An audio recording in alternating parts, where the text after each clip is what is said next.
Okay, hello everybody, and welcome to the fourth and last session of our seminar, White Worlds, Lost Lands, A Mythical History of the West with Ben Woodard. Ben, the floor is yours. Okay, thanks. Thank you, and thanks everyone for coming. So yes, this is the last lecture, and I know we also have quite a bit of um, presentations as well. So I'm going to aim to sort of hopefully not do more than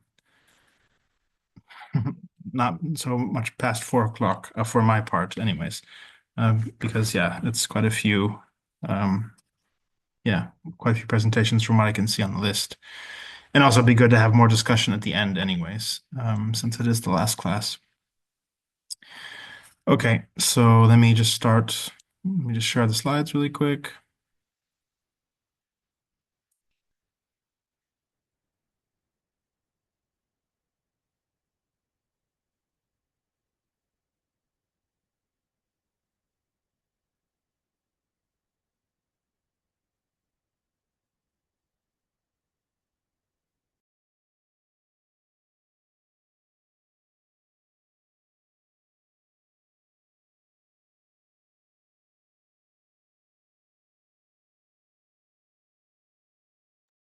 Okay, so hopefully everyone can see those. Okay, so we sort of end, which at some level might seem a bit of a strange or maybe not as a far less known or more recent sort of construction of this kind of mythical land, one that is less interesting, I think, in a lot of ways. But of course, it's definitely one that brings the theme of the course. I mean, if the theme sort of holds up in some sense into the present, right? Into, the discussion of Tartaria, or why I sort of wanted to end here was on the one hand, it sort of shows the lineage of this kind of construction of a mythical history of um, European whiteness in terms of geography. So it's a kind of one of the more recent constructions of this, but it also, I think, shows a change in that the sort of mythical construction almost of the sort of lost land takes, back seat in a ways to its political valence. And also, uh, and the sort of reason why I think that's possible with something like Tartaria is that because of the emphasis on race, how that relates on the one hand, but also the fact that we've mentioned conspiracy theories several times in the course, and I think this is a moment where the mythical details, the sort of fantastical details of the Lost Land, a place like Tartaria, is far less interesting and important than the sort of just vague political weight it has. And also the fact that the role or the kind of mythical or narrative thickness that you had with something like Atlantis or these kinds of things, or Lemuria, is replaced by a more generalized notion of conspiracy and conspiratorial theory. And so I think Tartaria is a very helpful kind of transition point, or sort of to see how there is still this connection to this sort of, mythical white worlds in various ways, but the work and the importance of it is, I think, more explicitly political in a contemporary or even future-oriented sense, in a kind of a seemingly backwards way, as I'll talk about in a second. But also, yes, I think the vagueness or the emptiness of the construction of the land itself, is filled out by in conspiracy theories, right, by a sort of vast network of like a patchwork of ideologies, right? So I think it's pluralistic in a kind of a nefarious way, which I'll try to get to. Okay, so just as a point of comparison, right, and where we started in the course, right, looking at Atlantis, right, Atlantis being, as we talked about, right, this more traditional state, however mythical, a way to sort of give this struggling, Greek nation, a history old enough to challenge and stand up to the Egyptians, right, or to other ancient, more ancient empires, right? This construction of Atlantis was this sort of fantastical way to, on the one hand, justify, right, a longer history that didn't really exist, and also justify exploration, right, towards the West, right, to our past, the sort of limit of the world as it appeared to the Greeks, and, you know, was a sort of idealized state in many ways, but was not something so fantastical at the beginning, though, of course, it became fantastical as time went on. And then, the various exchanges we spoke of, with Lemuria and Mu, right, with whether the ways in which Lemuria was moved from ocean to ocean, right, the way that whereas Atlantis was a sort of traditional, colonial nationalistic state, right, Lemuria and Mu, at least in its political valences, functioned in lots of ways as a more insular, closed, right, isolationist kind of state, a state that was rather than being, overtly a construction of mythical history in a purely human sense, right? Lemuria was constructed in part through a selective abuse or use of, continental drift or pre-continental drift theories about geological information, but borrowing from pseudo biology or like certain non-Darwinian or non-strictly Darwinian ideas about biogeography and things like this, right? So with then also right exchanges or cultural links and constructions which were not strictly Western, right? And that however that construction was made by the people who sort of wanted to live up to it. And of course, whether Lemuria was a way to sort of replace or displace Atlantis, or whether it was, or whether Atlantis or Mu was displaced, right, into the Pacific, and as a way, as you talked about last week, to sort of justify, um, you know, dealing with the supposed non-newness of the New World, right? The New World not being, maybe it's not so new, right? This encounter with the Aztecs and the Maya. And then, right, the discussions about which of these fantasies worked more for whom, and how they sort of, even though they were both these fantastical mythic constructions, pseudo-archaeological, pseudo-historical, pseudo-scientific in other ways, right, they were sort of pitted against each other at various periods. Still now, right, people still use them, but of course they use them in this more conspiratorial mode, which we'll talk about later today.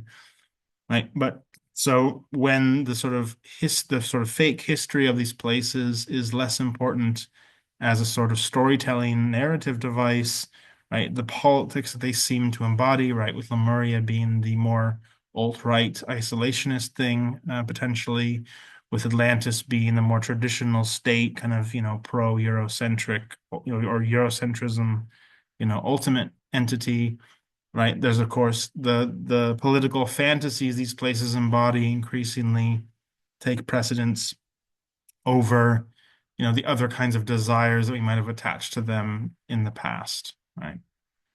So then we get to sort of Tartaria, right? We get to this much more recent, right? Recent in terms of it being a kind of mythical place. Uh, right. So, right, this idea of Tartaria, right, being this, pre-Mother Russia in some senses, right, being large parts of Asia in some places, right?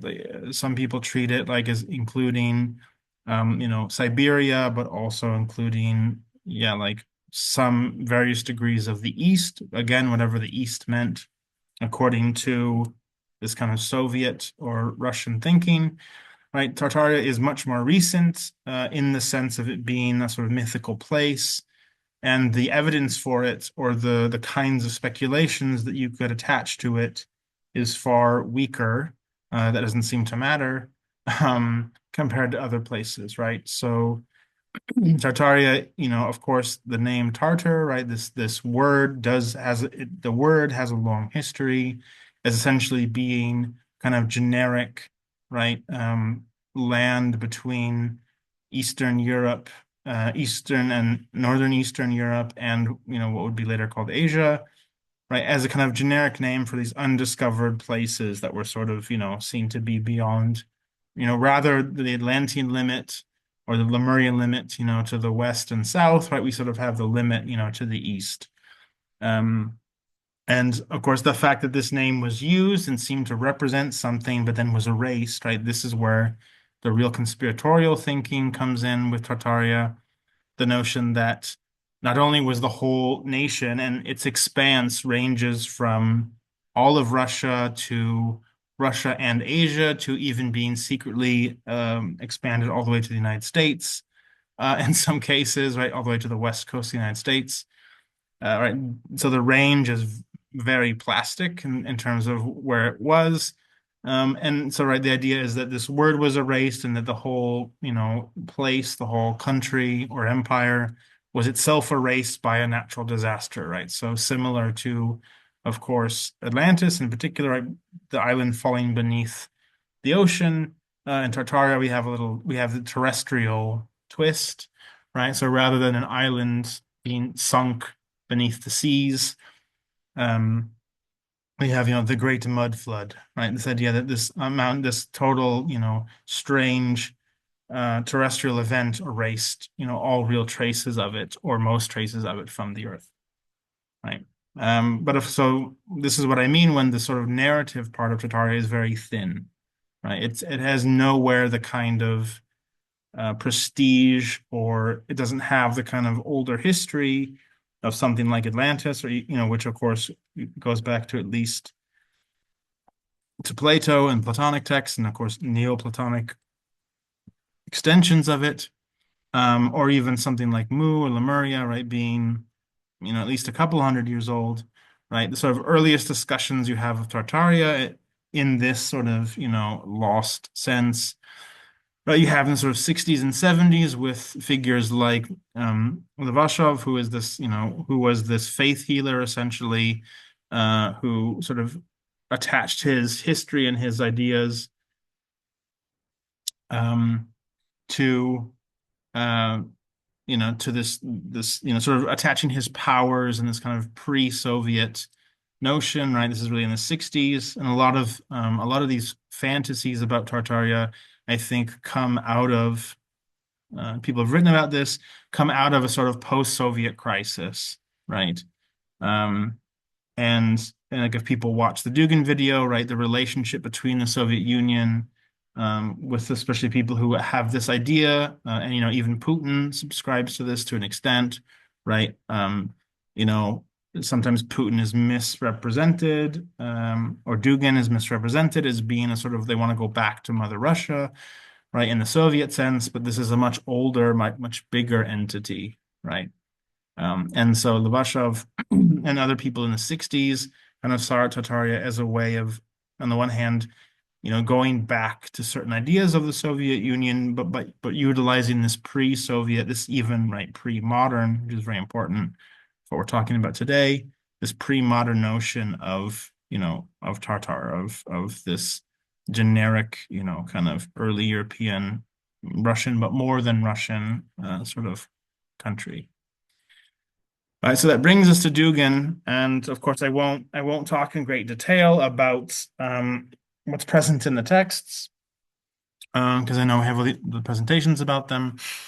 But very early on in the Dugan video, right, that we looked at, right, it's very clear to him, right, he says right off the bat that he's not, he's sometimes talked about as like the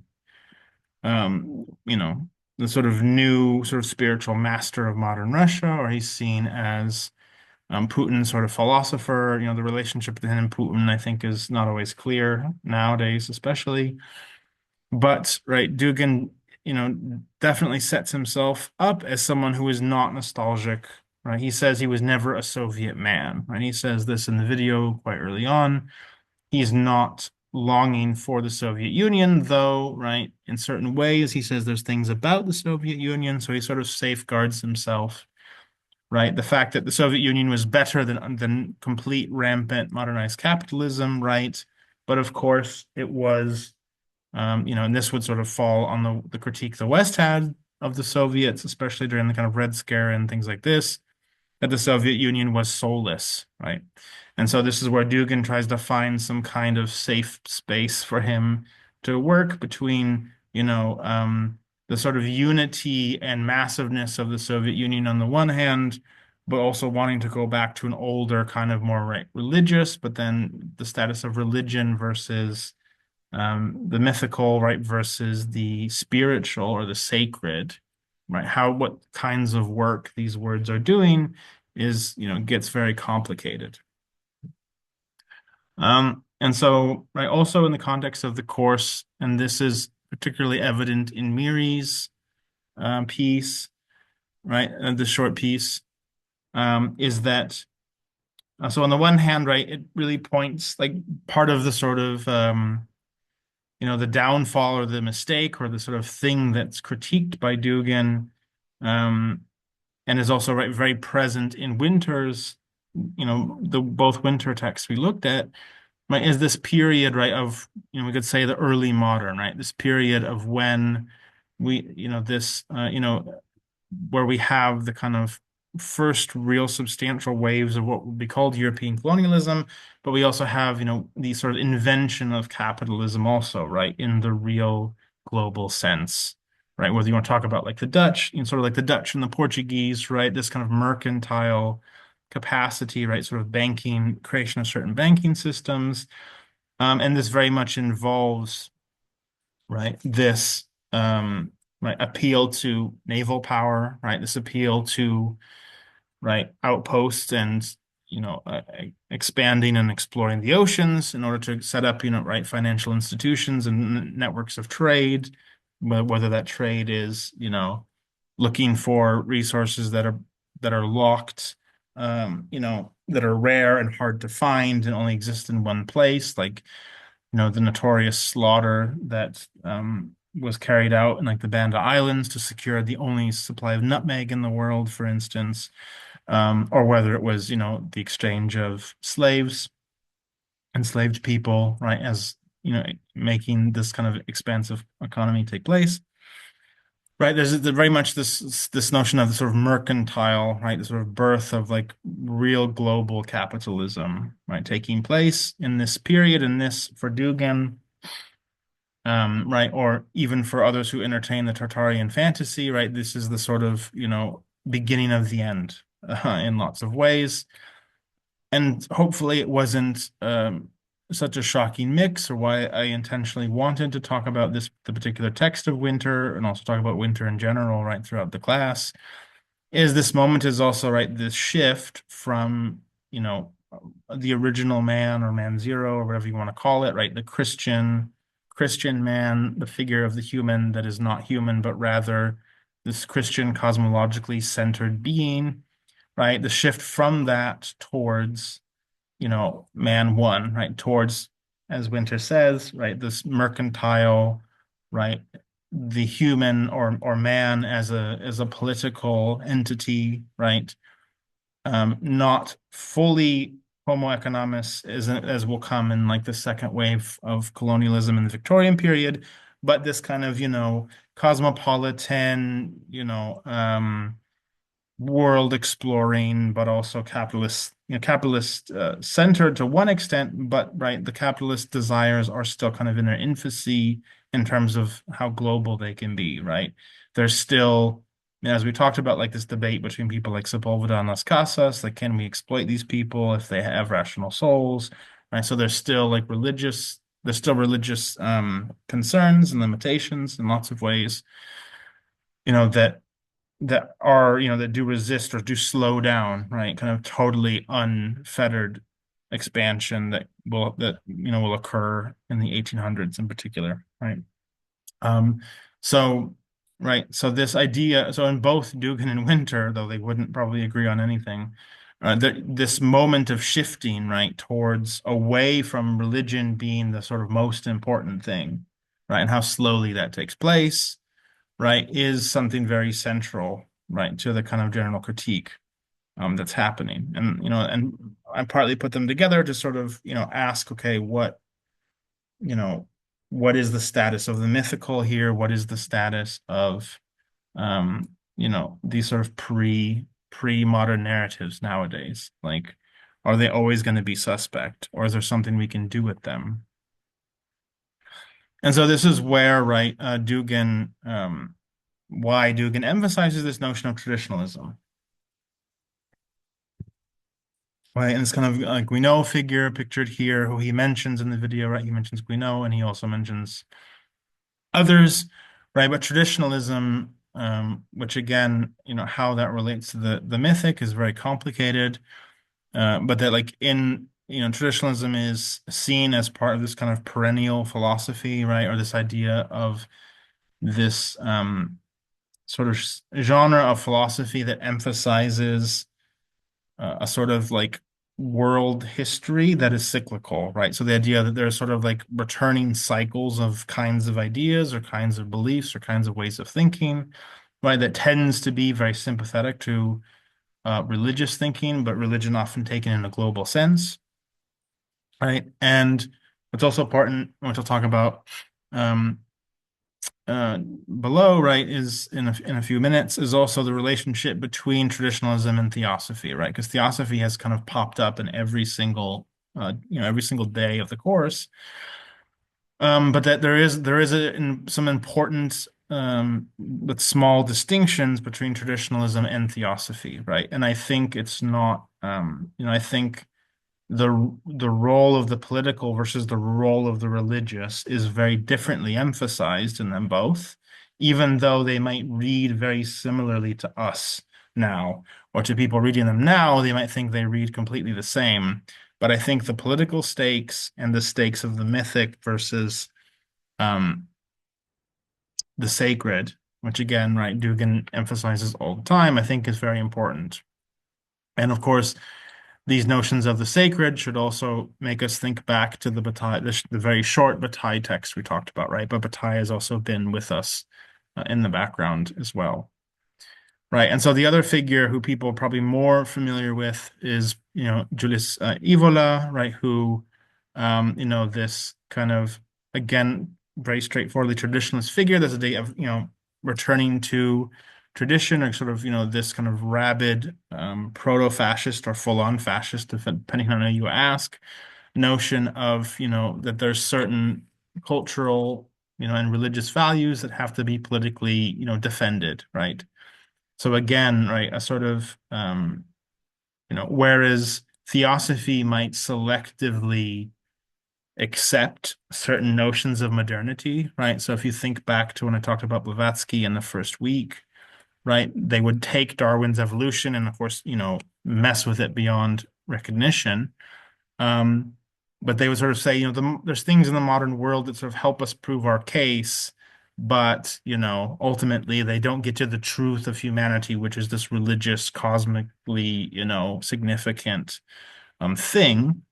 And where, whereas for a figure like Evola or Guinaud, like the whole point is like that's not enough. Like that the stance towards the modern, the stance towards the secular is not nearly aggressive enough, right?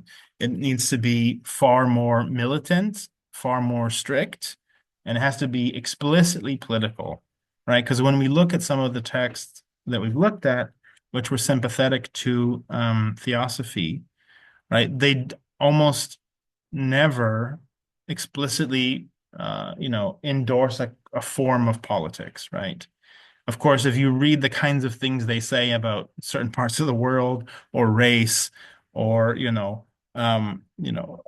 vague things about, scientific knowledge, you could easily infer a kind of conservatism, but it's vague enough that it doesn't explicitly justify, a sort of right-wing attitude, which is, I think very much not the case with traditionalism, though there are some difficult points.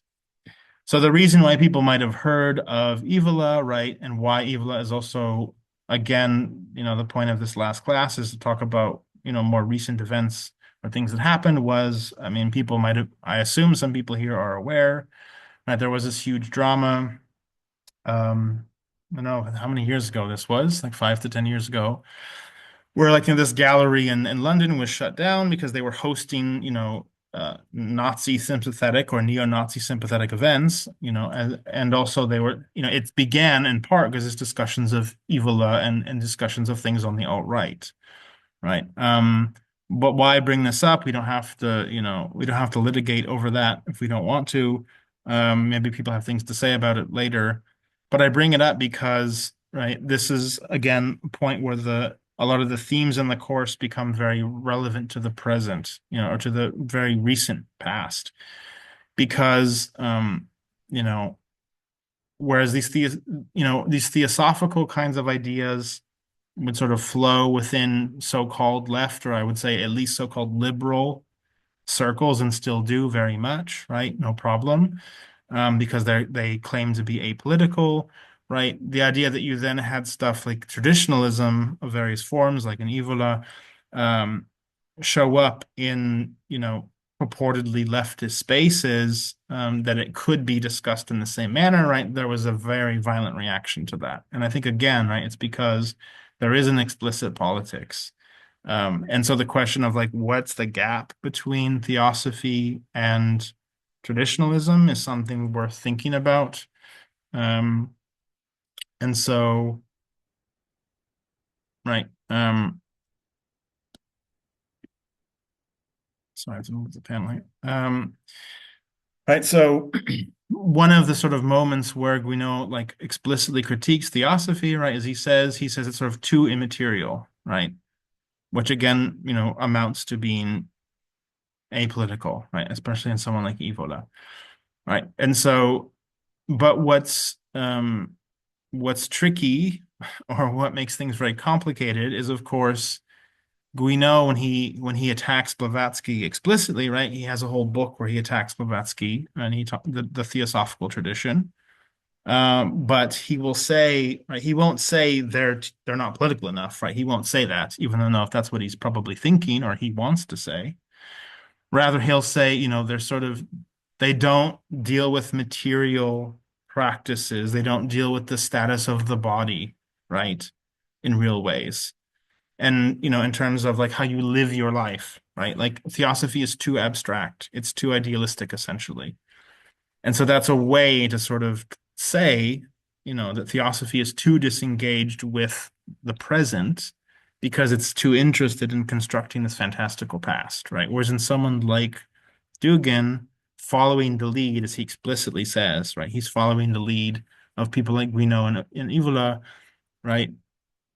The present is very much at stake, right? That like to talk about the past or this mythical past only matters in that it and how it pushes you to engage with the present as a fight against, right, a too secular, or they might say like, or more importantly, you have to fight against a future leading from a present that has disavowed the sacred, right? Because again, talking about the secular or religious, again, might be too big, too systematic, for this traditionalist tradition, these traditionalist figures.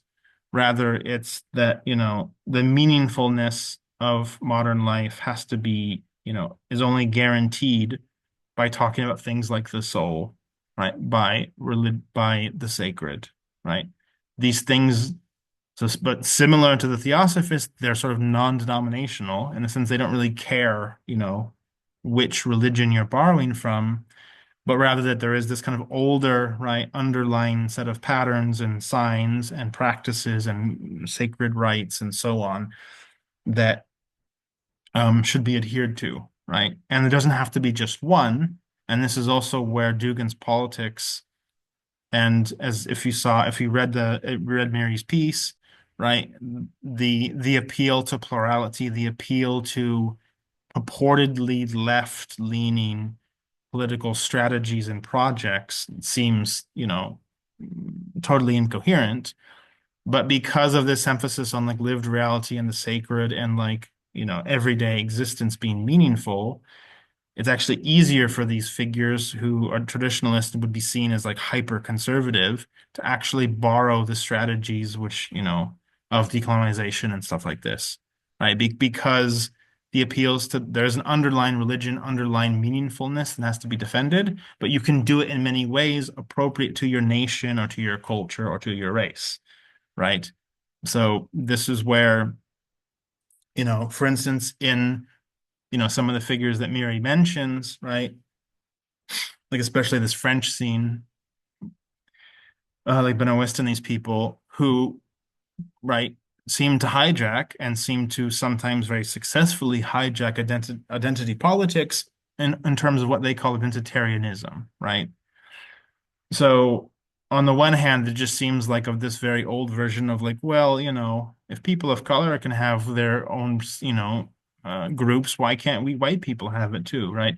And on the one hand, it just seems like this sort of like, white racism scare quote argument. But of course, it's much more engaged and it's much more interested in actually taking the forms of the arguments completely from, some vague understanding of postmodern cultural critique or some vague, thin understanding of identity politics, right? So to say, well, yes, we'll have our own identity politics, right, in terms of defending, Anglo-Saxon identity or Norman identity, as a lot of uh, alt-right figures in the UK have tried to do, right? And so this is where the sort of right-wingness is sort of anti-global, right? Anti-global in different ways, or is isolationist.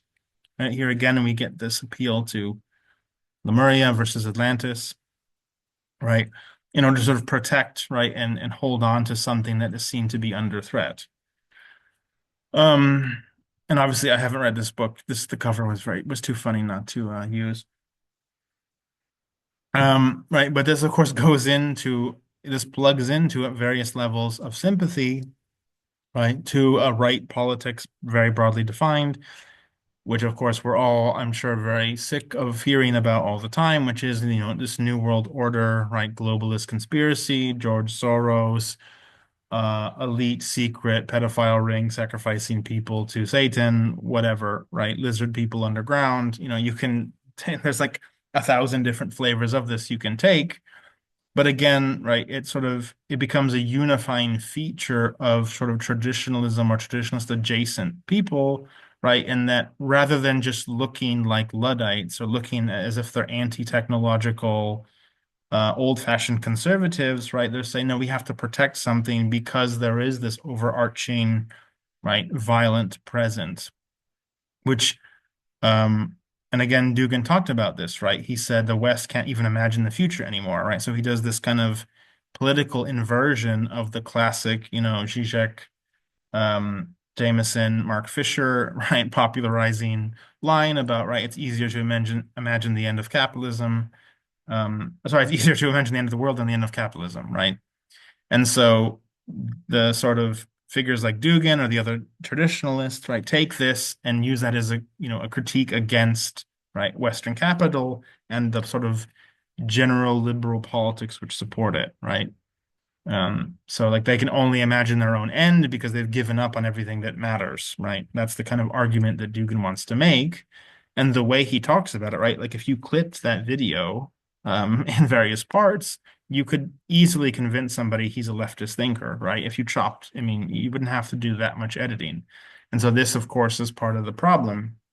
Um, and again, right, how this links back to last week. I don't know if people saw, the video, or there's been, of course, a lot of talk about, Dugan and Nick Land sort of fighting with one another and about the different views, the different kind of fantasies or the different futures that they envision, right? For the alt-right or the new right, or you could put it in sort of non-political terms if you wanted to, like the future of rationalist society or something like this, or the future of Europe if you wanted. And again, right, both of them agree on their enemies, right? They sort of agree with what they don't like, which is again this like globalist, fake progressive, fake right wing kind of stuff, but they very much disagree on the solution, right? Land and other people on the sort of neo-reactionary side of things being, you know, full-on transhumanist or being like technological optimist in various senses. Um, with, of course, again, Dugin being a traditionalist, Dugin saying, no, we sort of have to, right, you have to defend um, traditional values, though, interestingly, if people watch the video, he doesn't really define what that means, right? There is something very, convenient about talking about tradition writ large, right? Because you can sort of redefine what that means. And to me, it's also where the sort of mythical plays a big role, right? The mythical constructions allow us to sort of be maximally plastic about what the past actually was, or what the traditions are to be defended, right? And um, so importantly, right, again, like Dugin and some of his friends, or people who follow him, right, utilize this, right, the sort of you know general theoretical moves of decolonial thought, right, while cutting it, you know, separating it from or removing it from, its particular histories, right? Because of course they wouldn't want to talk about how, decolonial movements come from like actual, uh, violence, usually struggles against, European, right, overwhelmingly European, right, um, colonialization efforts, right, that go, as we said, like from the beginning of the kind of mercantile moment well into the present, right? Um, and so this is where, you know, it's very important to sort of see history versus mythical history, and the way in which sort of mythical histories allow someone like Dugan or others to use the moves of, like I said, ostensibly left political projects like decoloniality, right, to sort of separate it from actual history and say, well, right, this is just, basically to reduce it to, um, a fight for an identity or for going back to a pre-global world, right? That sort of skips the sort of real historical part about, you know, why colonialism happened in the first place, right? And why it happened from certain parts of the world towards others far more than anywhere else, right? So they want to sort of, say, yes, let's everyone have their own, little world, let everyone have their own culture, let everyone sort of, everyone, take care of themselves, right? And this, and for someone like Dugan, will lead to a sort of flowering of these meaningful traditions, right? And for other people, right, it's a way to justify isolationism on the basis of race, or culture, however vaguely defined that is. And I think, one reason why this sort of, this crisis about the status of decoloniality, right, of course, was also an internal one to a lot of leftist circles. I mean, people probably know. I mean, if you've read any decolonial theory, right, this often cited text by Tuck and Yang called, right, decolonization isn't a metaphor. Um, and this idea that, like, it's basically, right, that the word became part of the standard academic parlance, right? It became another, you know, ingredient in the soup of going to like good, liberal institutions. And so its radicality, its political radicality, it, becomes muted or watered down. Of course, people have pushed back against this and against their version of what would count as real colonialization, or sorry, of attacking real colonization of real decolonial theory, saying, well, we need a broad notion of decoloniality, whereas Tuck and Yang say we need to talk about land specifically, but then people say, well, that applies more to the US. And so, like, this fissure between the like usefully abstract qualities of decolonial thought versus how particularly historically contextualized it has to be, right? That crisis exists within the left in general. And so the kind of moves that Dugan makes sort of puts a wedge right in between that gap and is very effective, for a lot of people, and looking like, this is not maybe the left-right split, you know, is not so easy to read anymore. So this is, I mean, this was, again, this is to emphasize, this is a slide from last week, right? This is where like pluralization, right, becomes a weapon of the traditionalists and also of other forms of alt-right thinking because, right, again, like you can say everyone should have their own culture, everyone should have their own nation, we should not, not deal with global, we should not get, involved in other people's business, right? Everyone should sort of stay home. And sort of the fantasy of maintaining that politically and culturally, while at the same time trying to, um, you know, continue business as usual, right, in terms of global capitalism, which for any of you who are living in the US, right, like Trump's tariffs would be like a classic example of how these two things like don't go together, right? You want to appease your capitalist masters, but you want to also appease the kind of jingoistic, isolationist fantasies of traditionalism, right? While at the same time you have, the sort of Landian or adjacent sort of neo-libertarian kind of people who might be partially traditionalist about some things, but rapidly futuristic in a kind of bad cyberpunk nightmare kind of sense, right? So there's all these narratives are kind of fighting against each other and like don't really mix, and we're sort of living. Right. I think we're living in a moment where like none of these things kind of fit together, and it's a question of like, which one is going to break first. And so this is just one quote from Miri's article. Um, I should also say I keep saying Miri. That's not out of like disrespect. I normally say people's last names just because I know her. We're supposed to collaborate on some things together. So yeah.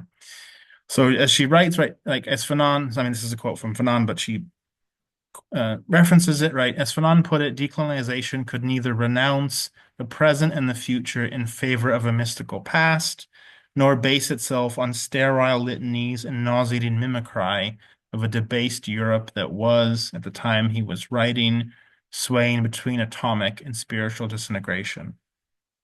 Right? I mean, I don't know of many other quotes that would sort of better summarize what I just described, right? In terms of the moment of, you know, this fear that Europe has about its own identity, but also, right, the relationship between like colonized and colonizer, right, which is a deep part of Winter's thinking, as I mentioned before, with Césaire, right, Césaire describing coloniality, um, or describing the Holocaust or describing the greatest violences of the 20th century as this boomerang effect, right, as colonialism returning home, right?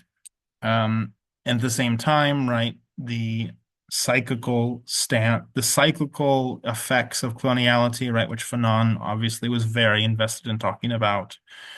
Right. And so this whole idea about, also with the sort of those who have suffered colonialization also have the same problem of like, modernization, internalized coloniality, this whole idea about what does it mean to sort of join the world, but does joining the world simply mean joining the game of global capital, right? And all the struggles, like, right, that come with that.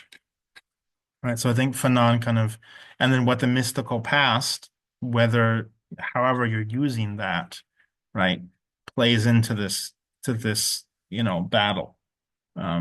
Is, yeah, I think that's really the whole class. So wow, I went, hopefully, sorry, I just realized I'm probably going maybe too fast, but I was a bit nervous about finishing, so that we have a time for the presentations. So this was my like I don't know, half-cocked um, attempt to sort of try to map the kind of circuits that we've talked about in the course, right? This is my sort of diagram of the ideas in the course, if it makes any sense. Hopefully it does, right? So I think I mentioned all these things in various, maybe using other terms. Right? So dehistoricized coloniality, right? I mentioned basically returning to white supremacy or Eurocentrism, post coloniality, essentially, right? How do we sort of get back, we Europeans, whoever, or we, people who see themselves as defending some kind of European culture, right? Sort of see coloniality as as a sort of historical or as a mistake of capitalism, right? Or as the result of, um, secret cabals of, various human or non-human entities, right? This allows coloniality to be rewritten historically or even mythologized almost in a sense, right? And this generally splits, right, into, right, sort of mythical identitarianism, right? This idea of like, defending Norman culture or defending Tartar culture or defending, some kind of cultural construction, which is going to be either mythical and or based on complete, intentional misreading of historical data. Right. That's why it comes out of this dishistoria or dehistoricized notion. Right.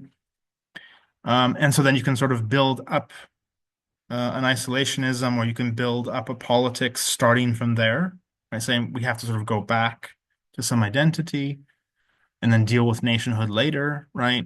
Or you sort of can do it from you can sort of you can dehistoricize coloniality and then go with kind of going back to a kind of traditional nationalism, saying, yes, that was sort of a mistake of the state, right?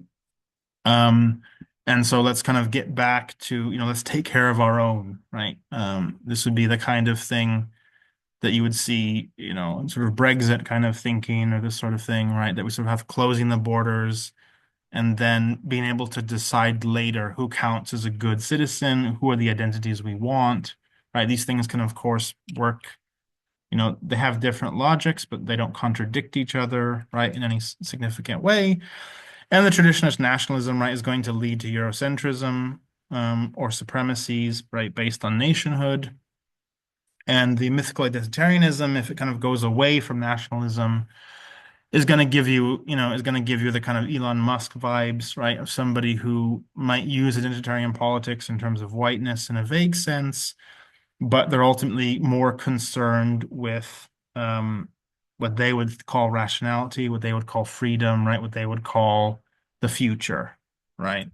So Musk might entertain white identity if it's about making more babies to like populate Mars, right? But he ultimately wants to populate Mars. So there's no, right, the relationship between capital there, right, and this kind of goes into capitalist deteriorization, right, is perfectly back and forth and happy and fine. Whereas, of course, with more of the traditionalist nationalism kind of thinking, right, as I just mentioned, like with tariffs or trying to undo, right, the global networks of capital that have been going since the Dutch, at least, right, you sort of have to, you have to sort of deal with the effects of what capital has done, to borders, for instance.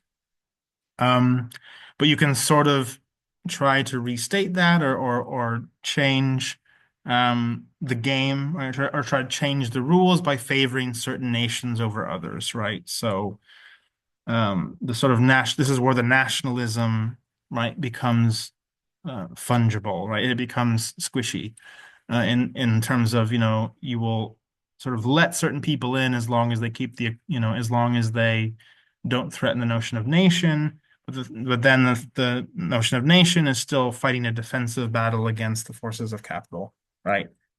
Whereas, in the case of the sort of more libertarian view, like capital is never going to be seen as an enemy, right? That's just sort of like the sort of natural move towards the future is just what capital provides, right? Um, so yeah, that's my uh, very last minute attempt to sort of justify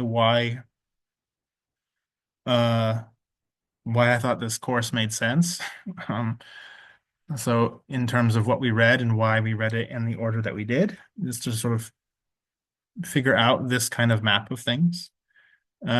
Because the course really came out of after I wrote this book, after I wrote this book on science fiction and decolonial theory, was that there was all this stuff that I basically didn't fit in the book, right? There was all this really this sort of mythical, pseudo-religious, right, pseudo-archaeological stuff that didn't really fit into the sort of science fictional, more futuristic oriented kind of tone of the text.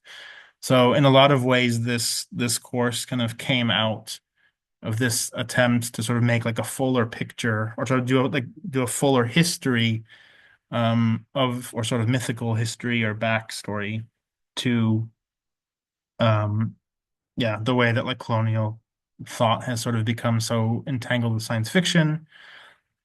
So in some ways, this course is kind of like the fantasy, I guess you could say, like the fantasy accompaniment to the sort of science fiction text. So yeah, um, so hopefully that made some amount of sense with all that rambling.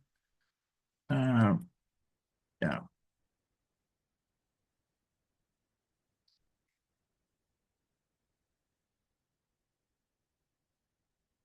Okay.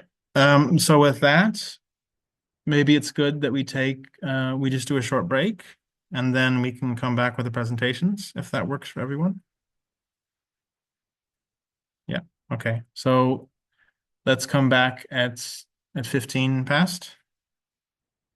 Okay.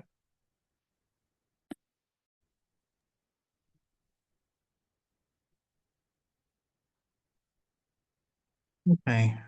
So has there been some consensus about which group wants to present first? I'm happy to go first, if everyone's okay with it. Yeah. Yeah, I'd just like to begin and say that it was a great pleasure to work with Aga and Matthew on this project. And if anyone wants my sort of like transcript of my presentation, to just drop me an email like sometime this week, and I'll send it along. With that, I'll just jump straight in. So Alexander Dugin introduces himself first and foremost as a philosopher. I'd argue that his myth building around Tatarianism begins with this claim. A useful parallel to that might be seen in how people take Plato's story of Atlantis at face value precisely because of his authority as a philosopher. It's an appeal of sorts to the mythological categories of philosophy itself. We know Dugin, sort of based on what sort of Ben's lecture, that he sort of traces his traditions to Guénon and Evola, and that gives sort of Dugin his intellectual foundation. My perhaps naive reading is that Alexander Dugin ironically develops as a profoundly postmodern and eclectic philosopher, attempting to bridge all of his esoteric interests into a kind of universal alignment. He calls this complex traditionalism, which encompasses obviously traditionalism, geopolitics, religion, metaphysics, Russian mystical traditions, and Heidegger's existentialism. In Dugin's anthropology, it's important to mention that the human is defined in relation to the sacred. So different cultures may express the sacred differently, but the sacred is always what distinguishes the human. The problem, he argues, is that modern Western civilization represents the worst possible relation to the sacred, which is to say its complete negation. From this position of sort of like complex traditionalism, Dugin advocates for a non-compromised whole form of sacredness, or what he calls a total restoration of golden age of totality of sacredness that exists without compromise with that Western liberal modernity he considers satanic.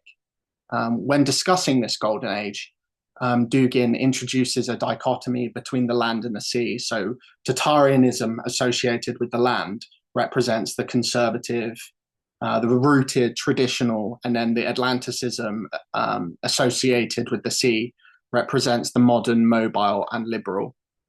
This likely stems from the idea that a maritime civilization must first emerge from a land-based one. So, following that like logic, the land is imagined as older and more conservative. In this sense, Dugin's dichotomy can also be read as a division between the pre-modern land and the modern sea. It's important to note that for Dugin, Atlanticism is pure evil. He says Atlanticism is pure evil from the beginning, as liberalism was pure evil, as the bourgeoisie and capitalism were and are pure evil. Dugin regards contemporary capitalism as morally and spiritually corrupt, an engine of exploitation that denies the sacred. So again, that idea that you had, Ben, about being able to chop up that interview and it could look like a leftist sort of critique, sort of play its swings there, I think. For him, though, the negation of the sacred is the central failure of modernism. This is why Dugin identifies as neither socialist or nationalist. He rejects all three political ideologies of Western modernity, communism, capitalism, and nationalism, instead advocating for what he calls his fourth position. For Dugin, the West is today conspiratorially concerned with controlling the narrative of history in its favor. The digital infrastructure of Facebook, Twitter, Google, YouTube, for example, support a history that naturally falls in line with the West's history of progressivism, presenting as the most sophisticated, developed, and high-end representations of this history. Opposed to this Western reading of history exists the Russian interpretation, which is primarily Christian Orthodox. From this perspective, Dugin claims that Russia is living a completely different history from the West. Similarly, he argues that China exists within what he calls a third history, a Chinese universality known as one under heaven. So what's clear from Dugin's explanation is that concepts of history are culturally and geographically dependent. This helps explain why the Western reading of history can deny or even erase the existence of Tataria as an ancient Eurasian civilization born from the nomadic peoples on the Eurasian steppes. For Dugin, then, Eastern Russians can be distinguished from other Slavic peoples as the natural heirs of this land, this Tataria. In the context of his Russian interpretation of history, Tataria shifts then from like an allegorical function to a serious material historical reality. The natural outcome of this is a mythology which I suspect is very appealing to a segment of like ethno-nationalists in Eastern Russia that perhaps see themselves not as expansionist in an imperialistic Western sense, but as rightful claimants of the sacred land they historically occupied. I suspect this develops as a moral foundation for Russia's present-day military actions, portraying them less as aggression than as the reclamation of sacred land. This is accompanied by like the familiar fascistic demonization of what lies outside their eternal and sacred civilization of Tataria. What threatens that civilization is not so much the West, but the West's satanic Atlantic modernity. The West is unique to all other civilizations in the way it lies outside the sacred. As such, the modernity of the West is a kind of spiritual, cultural, civilizational disease, is how he explains it. That must be sort of eradicated. In opposition to this, Tataria emerges as an eternal, sacred civilization, both a cultural, spiritual counterpoint to the destructive force of Atlanticism. Its mythological functions not only as a kind of claim to historical and sacred land, but also a civilizational template representing restoration, sacredness, and the resistance to the kind of nihilism Dugin sees in the West. That's a kind of general overview, and I'll hand it over to my colleagues. Yes, and I'm Matthew, and also work with Alex and Edgar. And I would like to share my screen to what I would like to share to you guys. Um, yes, and can you see my screen? Yeah. I just want to follow Alex's line and try to point out some of the Dugan's ideas, or maybe he have some dialogue with his contemporary other theories or other modes of thoughts. And also, I want to articulate some of the points which Dugans recently have raised out, and maybe it can be a kind of problematic to understand his traditionalist notion. First of all, I want to point out that I think actually Alexander Dugin has some similarities with Samuel Huntington. Maybe we will think that okay, they have different positions of having the notions, but my thought is about how their common ground is they use the notions of civilizations. Actually, that is a very common notions which is being used or being discussed after Cold War, after the 1990s, the fall of the Soviet Union. And I think after that, because at that time, as maybe you guys will know that Francis Fukuyama has said that's the end of the histories because there's the end of um, the the end of the conflict between the communist ideologies and the capitalist ideologies. And Francis Fukuyama's notion is talking about the optimism of the Western civilizations will end all these conflicts and become the once dominant ideology within the world, become a very universalistic way to understand the world. But both Huntington and Alexander Dugin actually have a more pessimistic, or maybe we can say that another kind of notion which counters this kind of um, explanations to the geopolitical or maybe the power relations within the at least in the world. Semi-Huntington and Alexander Dugin are influential thinkers in international relations, of course, and Huntington's Clash of Civilizations, which I called the notion of civilizations, which is a kind of understanding of the post-Cold War global dynamics. And the similarities between Huntington and Dugin, for me, is they think that civilizations are the core units of global conflict and order, as in Dugin's understanding, the Atlantic and the Tataric, the land civilization and the sea civilization actually is a kind of classifications of this kind of notions as one of the classifications. And Huntington argues that the future conflicts will occur along civilization fault lines such as Western Islamic, Confucian, and Slavic Orthodox civilization, which is being emphasized by Dugin. So their shared epistemology rejects the Hobbesian view of isolated state and talking about some kind of holistic civilization totalities. And also they are talking about they also oppose the Western universalism and advocacy of the multipolarity. Of course, I think in Dugin's view is more conservative, more than Huntington's.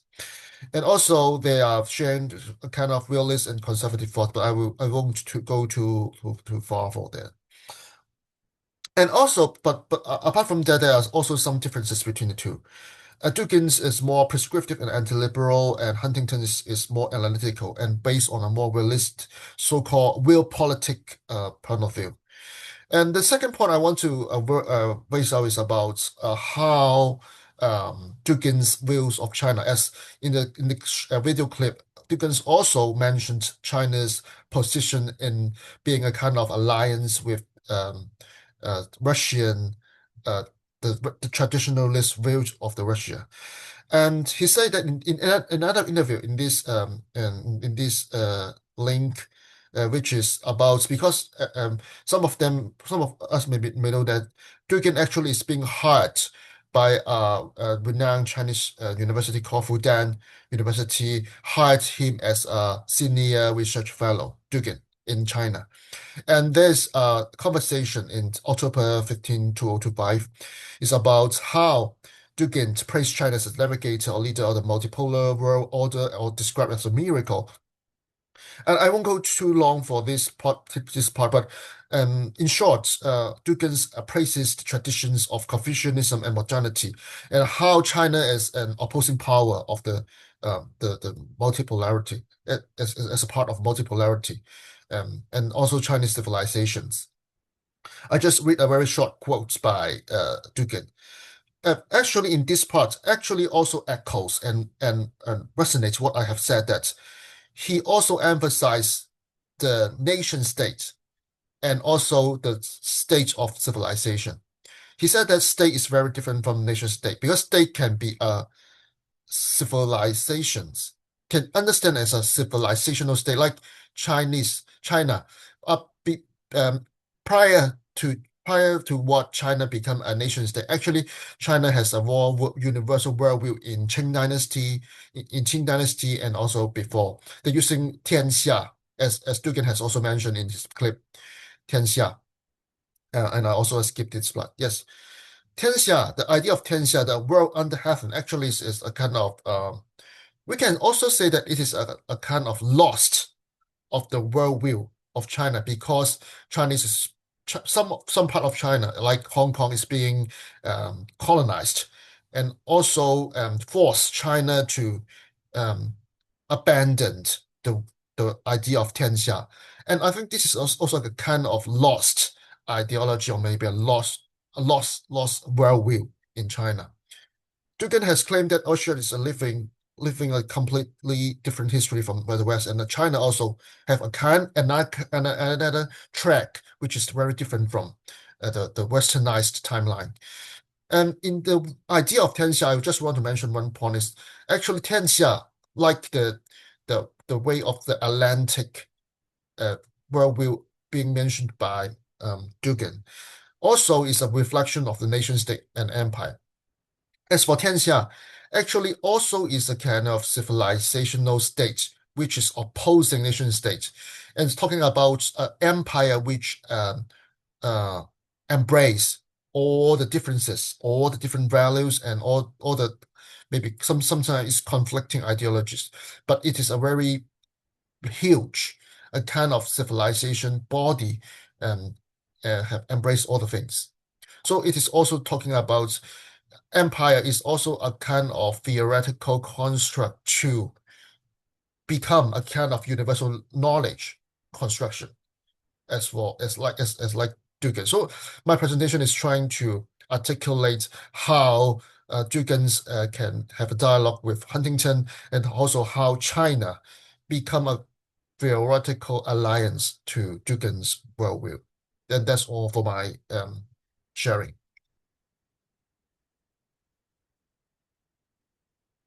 And it's Aga's part. Thank you, Matthew. So I've prepared a presentation that's more in the kind of spirit of a reflective approach, rather than like a holistic analysis. So I've written something that's maybe more similar to an essay with even some examples from family history and personal life. Because I'm an artist and don't philosophy is I'm trying, but yeah. Take that into consideration. Okay, here we go. As Mary Davidson points out, Alexander Dugin casts Russia as an indigenous victim of an westernized capitalist Atlantic colonization orchestrated by global elites. As I watched Dugin's lecture, I was curious about his unfamiliar use of the term geopolitics in order to erase any claim of Ukrainian autonomy as a sacred culture in itself. As opposed to his examples of Chinese and Muslim cultures, the Ukrainians are either subsumed as Tartarians or Satan's puppets, which is the term he uses. Dugin proposes a multipolar world based on a universal idea of access to the sacred and on traditionalism, both of which depend on the historical and geographical origins of the people in question. So, in other words, to each their own. Although this appears to be a decolonial anti-racist standpoint, he uses it selectively, in my opinion. And his theory also serves to distinguish those who do not have access to the self-determination he professes and needs to be corrected. In some instances, even, he calls for killing of the Western bureaucrats and states that the concepts of Western modernity and Nazism are interchangeable to him. Dugin co-opts aspects of decolonial theory and, like Sylvia Wynter, discusses reason as a tool of oppression.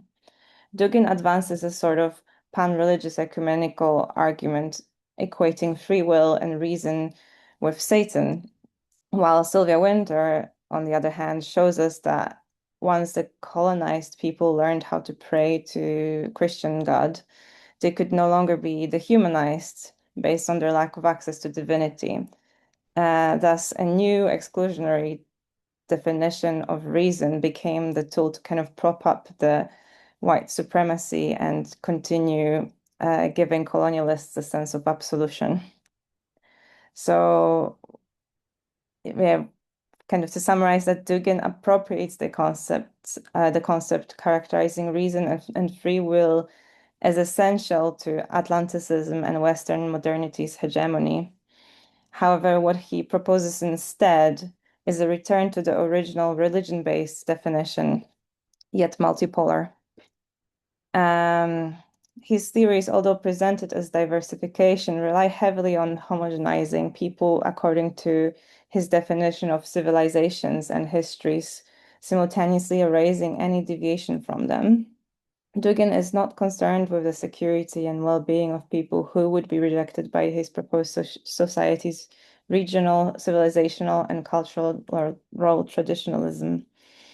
The status of a human deserving of self-determination is awarded based on the relationship to the sacred, which is defined by an arbitrary concept of a historical, quote-unquote, golden age, which is presumably to be found in each society, I guess. For example, Ukraine does not count as a society with an independent history because, as far as I understand, the golden age of Tartarian geopolitics was when Ukraine was Russian territory, or like subsumed in that greater pre-modern territory. So his concepts of autonomous civilizations seem to rely on theory of different histories of land. However, the maintenance of the traditionalist civilizational continuity is in the region now I'm kind of meaning Eastern European region, have often relied on purging and erasure. And at the end of his lecture, Dugin seems to imply that taking over in Eastern Europe is something like a sacred rescue mission. This is not new. Historically, Russia's relationship with the peoples of Central and Eastern Europe, dating back to pre-Soviet times, have been marked with conflict and expansionist ambition. So, for example, in the late 18th century, Tsarist Russia annexed Poland and under their occupation used tools like cleansing displacement to Siberia, mass indoctrination at schools, banning of Polish language. This is just one example. The same toolkit was deployed during World War II and maintained under USSR's rule across the Eastern Bloc. In the World War II photo albums that my grandma brought back from the Gulag, she was sent to in Kazakhstan, you can see blank spots where the family pictures indicating anything deemed as Polishness have been torn out by the Red Army. And I always wondered why they didn't just burn them. So sadly, a version of Dugin's nationalist conspiratorial theory seemed to have some universal attraction as a similar strain of thought has infiltrated Polish Catholic circles. The story goes that the end of time is coming, and Pope John Paul II foresaw it. He advised that it can only be stopped if thousands of Polish immigrants return to uphold the traditions and fight against the migrants and the LGBTQIA customs invading the country hand in hand. However, this matters little because we'll not be saved anyway, because the returning women are poisoned by the West already, and they will not marry their partners. So that's, that's lost.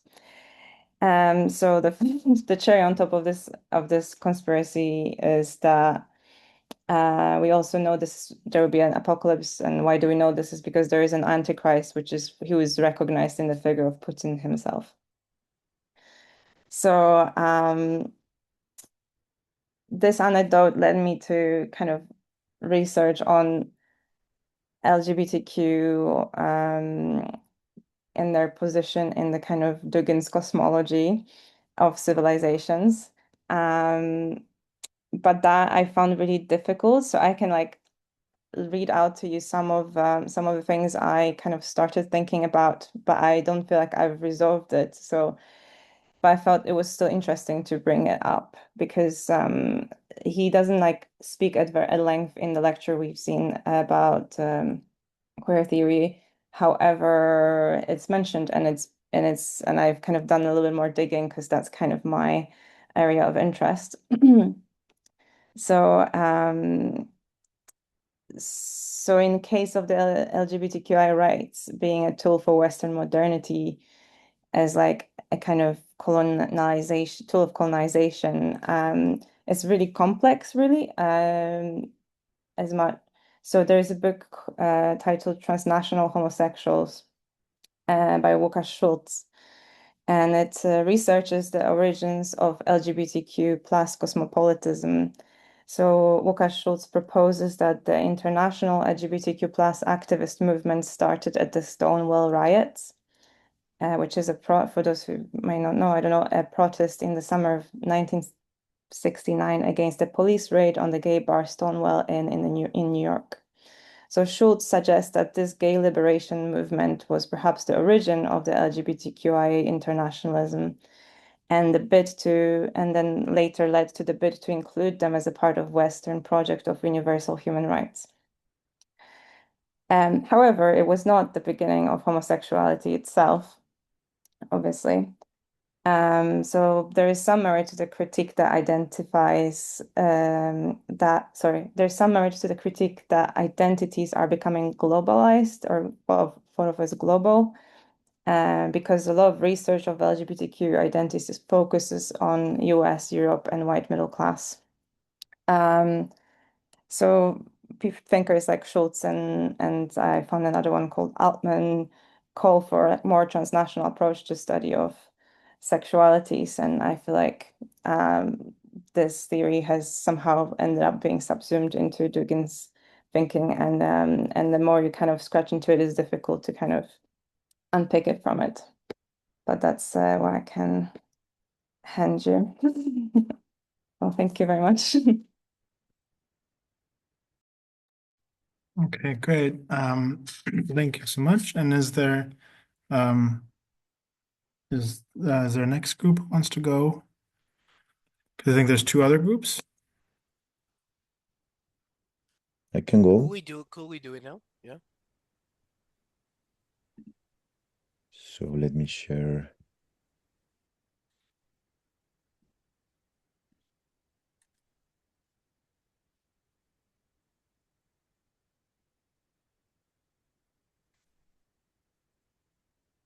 So hello everyone. Eme. I'm going to expose with Sensa around the text Sea on Earth by Miri Davidson. It's a text around Renaud Camus and Alexander Dugan ideas, and precisely specifically about this far-right globalized colonization that replaces kind of ideas from the other side. The key points in the text are that these reactionary thinkers are adopting a language of decolonization and putting themselves in a narrative of a victim. So they're now kind of indigenous victims of a global agenda. And they are arguing that Europe and Russia are like new indigenous victims in a way to kind of justify this resistance in their own terms. They are using these ideas from Carl Smith of sea and land, and in very general terms, this kind of represents the sea as this Anglo-American abstract kind of human rights framework that is for them turning the world into a flat, homogenized kind of market. And the earth or the land is the tradition, is rooted in soil and these old and ancient principles, and is used to justify an imperialism and colonization. The text from Davidson is actually really short, so I wanted to kind of use this framework to analyze the idea of Latin America and how Latin America was actually an imperial invention popularized by French intellectuals such as Michel Chevalier and Napoleon III, actually to justify an invasion around Mexico, and they wanted to kind of separate the peoples from the south, the Latin, which were like Spanish colonies and Portuguese colonies. So this kind of group of Catholic Romance-speaking people were put in the Latin America. In the other side was the North America, which was like this Anglo-Saxon Protestant mercantile based in the other aspect of their idea. So in terms of the previous text, they were creating like this Latin Rosarum, to counter the expansion of the North. And nowadays, this can be expanded actually by the use of America in the United States. People like Trump or Republicans in many ways are using America as this kind of synonym for United States. So in a way, is the states is monopolizing the use of the word and erasing the other, like what is not, what is the periphery or the liminal, is not recognized even in the idea of America. So the counter to this, the response from the actual people from here, is this idea of Abya Yala. And the idea of Abya Yala is actually an indigenous word from the Guna people, who is a community from ancient community from Panama and Colombia. And the idea of Abya Yala is how they name what we call America. So for them, Abya Yala means land in its full maturity. For the colonial, the America is like immature, a third world, all that stuff. So for them, this is about vitality and like a wider cosmological approach to name the territory. And they are actually one of the oldest communities from the continent. So it makes more sense that this is the word that should be used instead of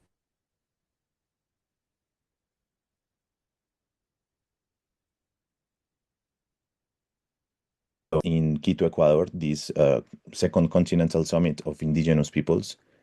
And this was organized to counter the 500 years celebration of Columbus' discovery. So many indigenous movements gathered to adopt officially Abya Yala as a political term to refer to the continent.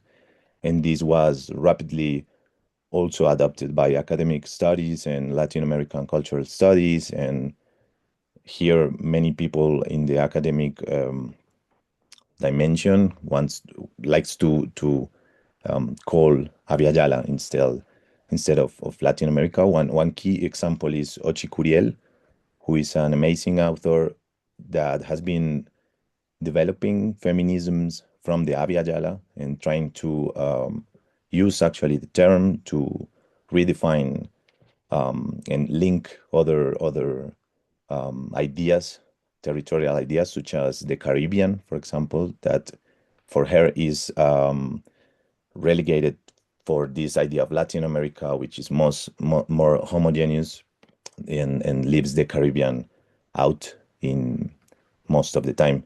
So what Abya Yala is actually pushing is the rejection of America, rejection of the U.S. hegemony of the term, is also rejection of the idea of Latin America, which discard this colonial French Spanish legacy.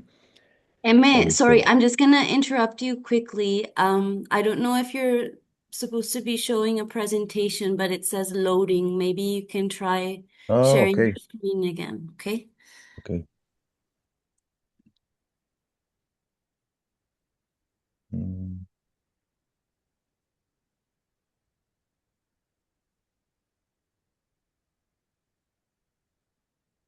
you can see it, right? So the presentation is actually like a very the same stuff, but I wanted to show this drawing from by Joaquin Torres Garcia, which is called America Invertida or America, like inverted America, and shows the South America inverted. And it's like a very direct image of this idea of how things are understood from different narrations. And yeah, this is actually the kind of in a way of synthesizing the whole thing. I think Abya Yala calls for this ecological unity and offers a wider cosmological connection because it's based not only in a word, in a kind of name from an indigenous culture, but actually that name has a very different meaning and value for the people here. So thank you. I now sense you can go. Okay. Yes, for sure. Can you hear me? Is it okay? Okay, very well. Just a second while I share my screen. Okay, so I wrote this thing, kind of following up with some of the points made by Yeme on the role of colonization and how it is discussed by Mary Davidson. I made an intertextual reading with a text by Pierre Clastres, or Pierre, I'm not sure how to pronounce it. He's a French anthropologist, which wrote a text called on Ethnocide in 1974, exactly 50 years prior to Davidson's text. So just a second while I share my screen.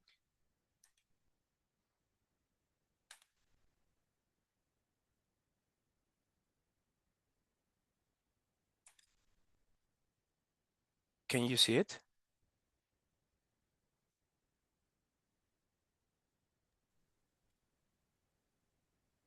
Not yet, Senza. It's a black screen right now. Okay, just a second. I think it's loading. Yeah, can you see it now? Yes. Okay.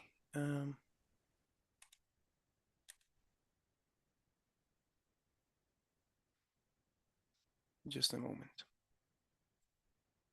Okay. Okay. I'm gonna read this. I get a little bit nervous when I read stuff that I write.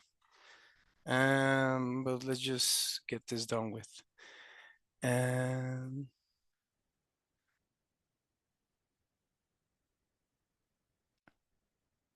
okay, so I wrote this called Further Notes on Civilizational Myths. I'm trying to be a little bit honest and intelligent, I think, with the voices in my head.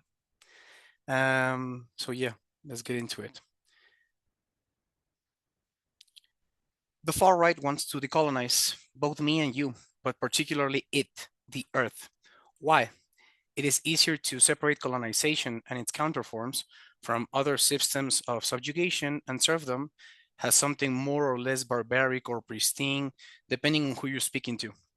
It is far easier to make categorical sense of colonization when you stop thinking about it as a material process, instead sublimating it into pure subjectivity, into the realm of ideas, dominant ideas, of course.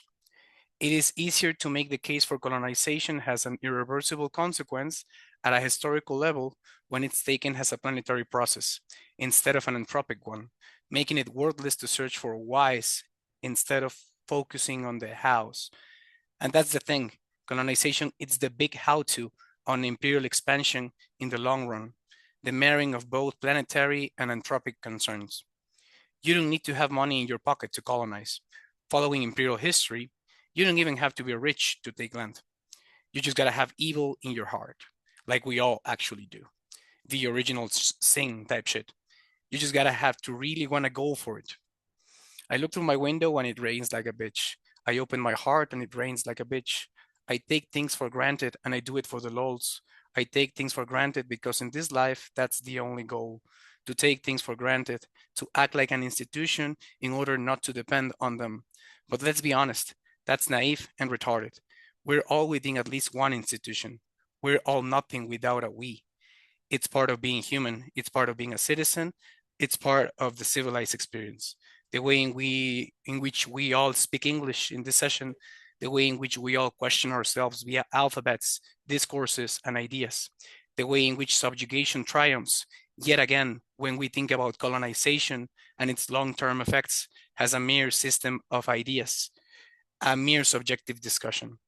When ideas overrule the blood and the soil, colonization responds.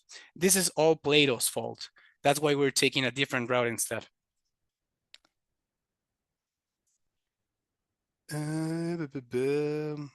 When it comes to institutions, today we like to speak about a specific one, religion. Religion has an institution. Why? That's the way in which it becomes an actually existent element of what we call civilization. The most important building for a society will always be the temple. The most important meme will always be the rituals we convey to underscore us humans as part of nature, that is God. Religion is made out of temples and the people who build them in that chain of command, not the other way around. Matter over ideas, also over people. Fuck you, Plato. I love you, Aristotle. Religion is also in charge of giving its temples a pragmatic use. Metis, myth-making, positively oriented persuasion. The rituals who underscore us and God are always of mythical nature. Mythical nature, the biggest oxymoron. Religion as an institution tends to be an ongoing drive, whether active or passive, in a particular demographic process, curiously coded as both miserable and unquestionable in what some people call the global south, quote unquote, the ethnocidal experience. Ethnocide, it's a 20th century neologism explored by certain European anthropologists after World War II in order to fully address the effects of several conquering processes consequently deployed by mostly European states. These de facto imperial expansions took place mostly in Africa, Southeast Asia, and Latin America. What is ethnocide? It is the most radically substantive form of ethnocentrism. Historically, we could say ethnocentrism is just one more feature of what's usually called the state, since it refers to the way certain groups of people withhold a gregarious, institutionalized experience, taking ethnic commonalities as a determining point, a common place inhabited by people sharing a common culture.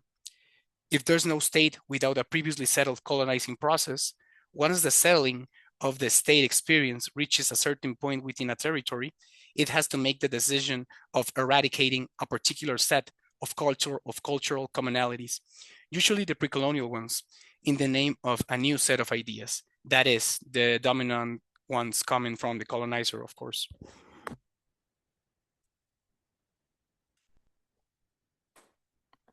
sorry.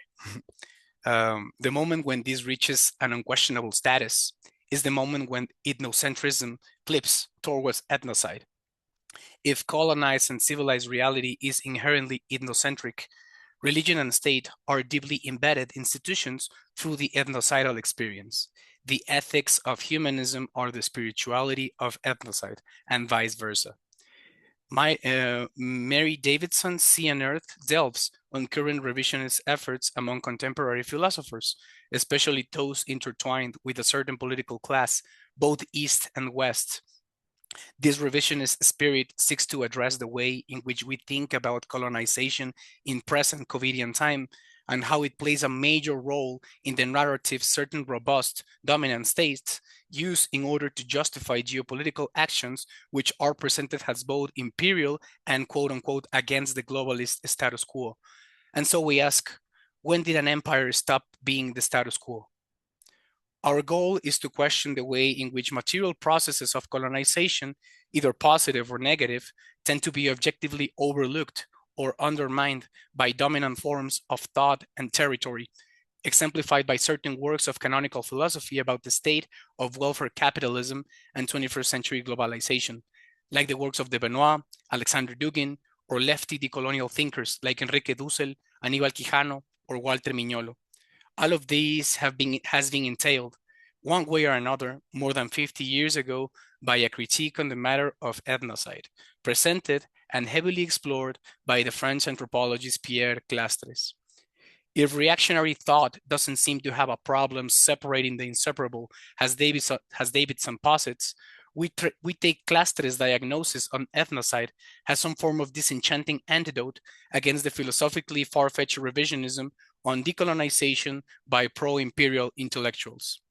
The temptation to elevate a historically situated process into an ontological constant seems to be the main problem. By casting colonization as the choreography of human evil created by the globalist liberal West, by both left and right, the revisionist argument dissolves the concrete into the cosmic. What begins as a worldly history becomes an anthropology of sin.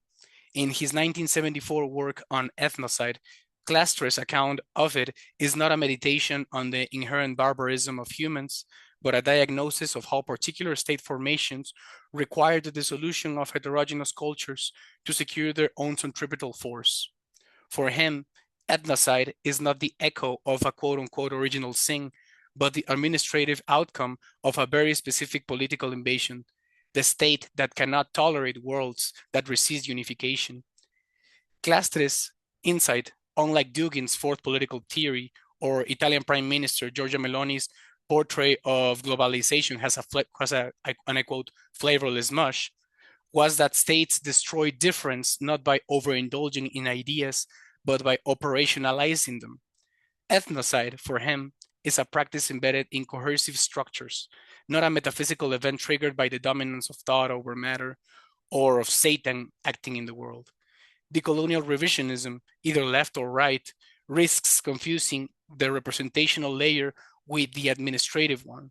Both ethnocide and globalization persists through bureaucracies, development projects, policed regimes, and cultural standardization. They don't wait for philosophy to dream it back into existence. To burden ideas with this power is to grant philosophy an authority it simply does not possess in actually existent terms. Davidson's analysis makes the problem sharper still. Her critique of far-right appropriations of decolonial language shows how philosophical grandstanding becomes a vehicle for political obfuscation. The far-right rehabilitates decolonization by hollowing it out, turning it into a spectacle of wounded civilizational pride and human biodiversity rather than a material struggle against domination, against an empire, a state. This is possible precisely because philosophical language is pliable when uprooted from concrete histories. We can see this with the whole sea and earth mythologies, Tartarianism, Atlanticism, the Apollonian, the Chthonic, mumbo-jumbo world salads, bunch of nonsense, bunch of crap.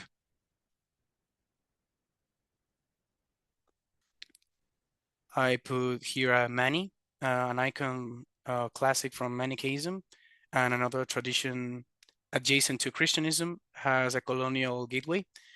And I continue. When colonization is rendered into a transhistorical compulsion, it becomes available to any groups that wishes to claim its own victimhood or its own prerogative to purge the internal others out. Ironically, the very generality meant to indict colonization ends up mirroring the conceptual maneuvers Davidson exposes. A universal colonizer can be invoked by anyone, and thus by no one in particular. And once again, we have no one responsible for it. If so, do state-driven institutions inevitably morph into engines of ethnocide? Clastres shows that state forms require ethnocide, not that every institutional structure calcifies into it. Davidson shows that ideological frameworks can be conscripted into imperial projects, not that institutions have an intrinsic ethnocidal trajectory. By claiming that all institutions carry this destiny, we've effectively submerged into fatalism. If ethnocide is the terminal form of collective life, then no political imagination can counter it. But Clastres' very point was that societies exist and have existed that actively refuse the state. Davidson's point is that the meaning of colonization is contested and contingent, not metaphysically preordained. To treat ethnocide, and therefore ethnocidal myth-making, as an inevitable byproduct of institutions, is to smuggle in a philosophy of despair under the banner of anti-philosophy. It is to surrender the very abstraction one might think is rejecting. The force of a critique of colonization depends on resisting the philosophical temptation to turn history into destiny when colonization ceases to be a system of practices and becomes instead an ontological drumbeat. We lose the sharpness necessary to oppose its present forms. Clastres and Davidson both warn in different registers against such transfigurations. Their work reminds us that colonization is not born in the human heart, nor in the realm of ideas, but in the calculable operations of power. To describe it otherwise is not to unmask it, but to mystify it even further. Those are the references, and thank you. I will upload all of this as well if someone needs it or if it's required.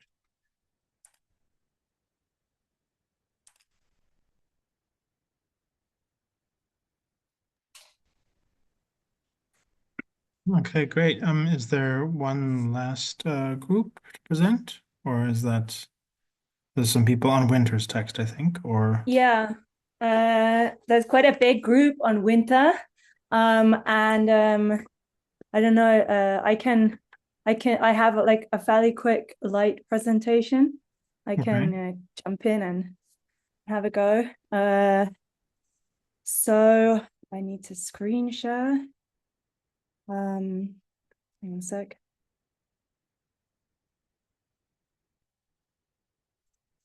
Yeah.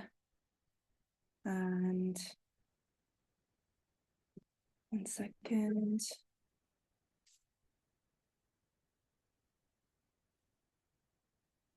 Okay,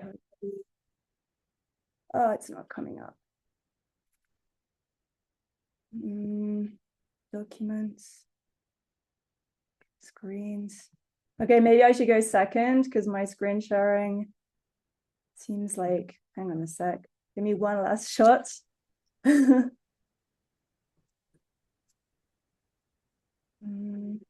don't mind swooping in and going ahead, Lucy. Yeah, go for it. And I've worked it out now, but I'll go second in that case. Yeah. Sounds good. Sorry. Oh, don't apologize. Let me see what I got going on.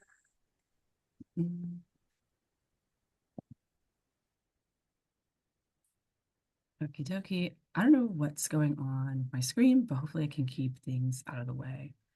I guess I'll present it. Whoa. So, can everyone see my screen? And like, I can't see anybody, so I need like a little verbal cue if that's possible, like yay or nay. yes. Yes. Cool beans. Okay, thanks. So, hi, I'm Shakori, and I'm one of the people presenting in Winter's group. And so when we're talking about kind of like wasn't expecting to go first, but we're going to get into this.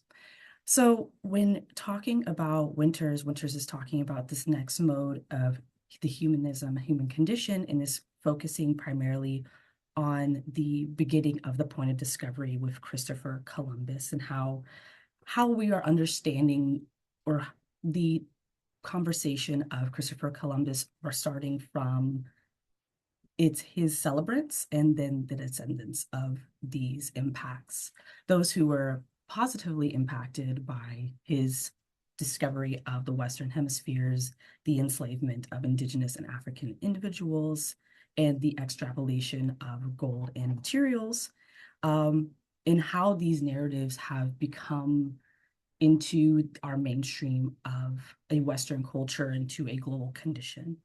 And Winters goes into breaking this narrative into a set of kind of a set of conditions, or a set of psychological kind of phenomena conditions that allowed for the further justification of this, mechanism, which has now resulted into the social, economic, religious conditions aspects that we find ourselves in today.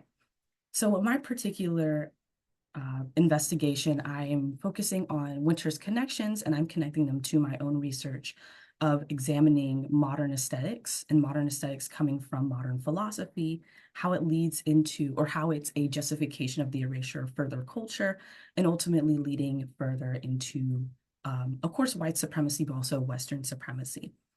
So in the writing, Winters focuses on these aspects. I'm not going to read them all, but I particularly, for this investigation, focused on subjective understanding, the expansion of spatial thinking considerations, the solidification of this third population, and Sperber's two types of cognition in conjunction with Winters' ideas.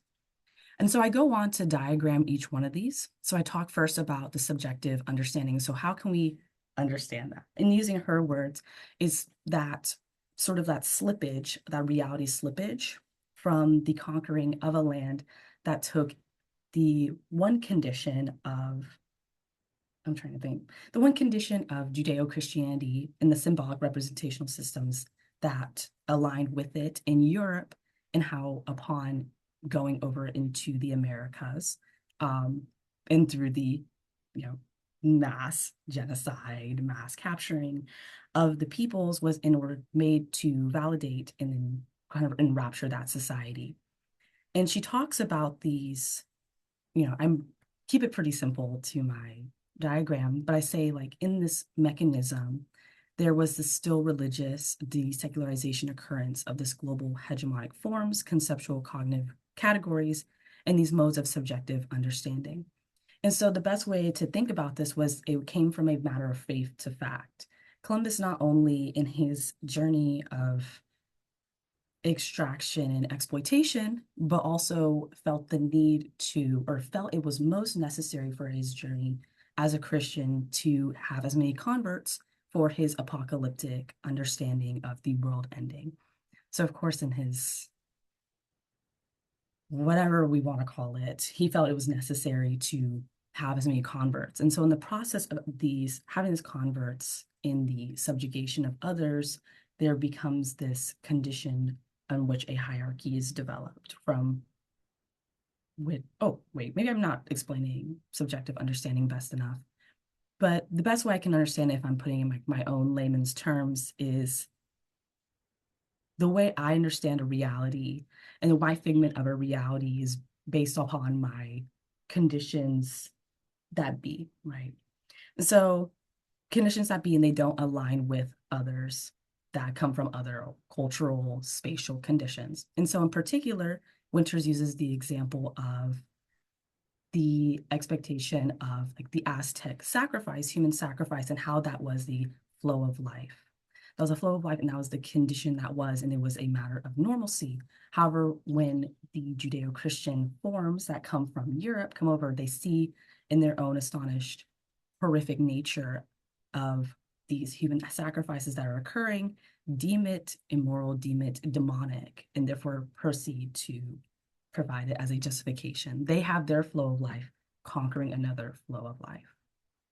I then go on to understand the expansion, or the solidification of the third population.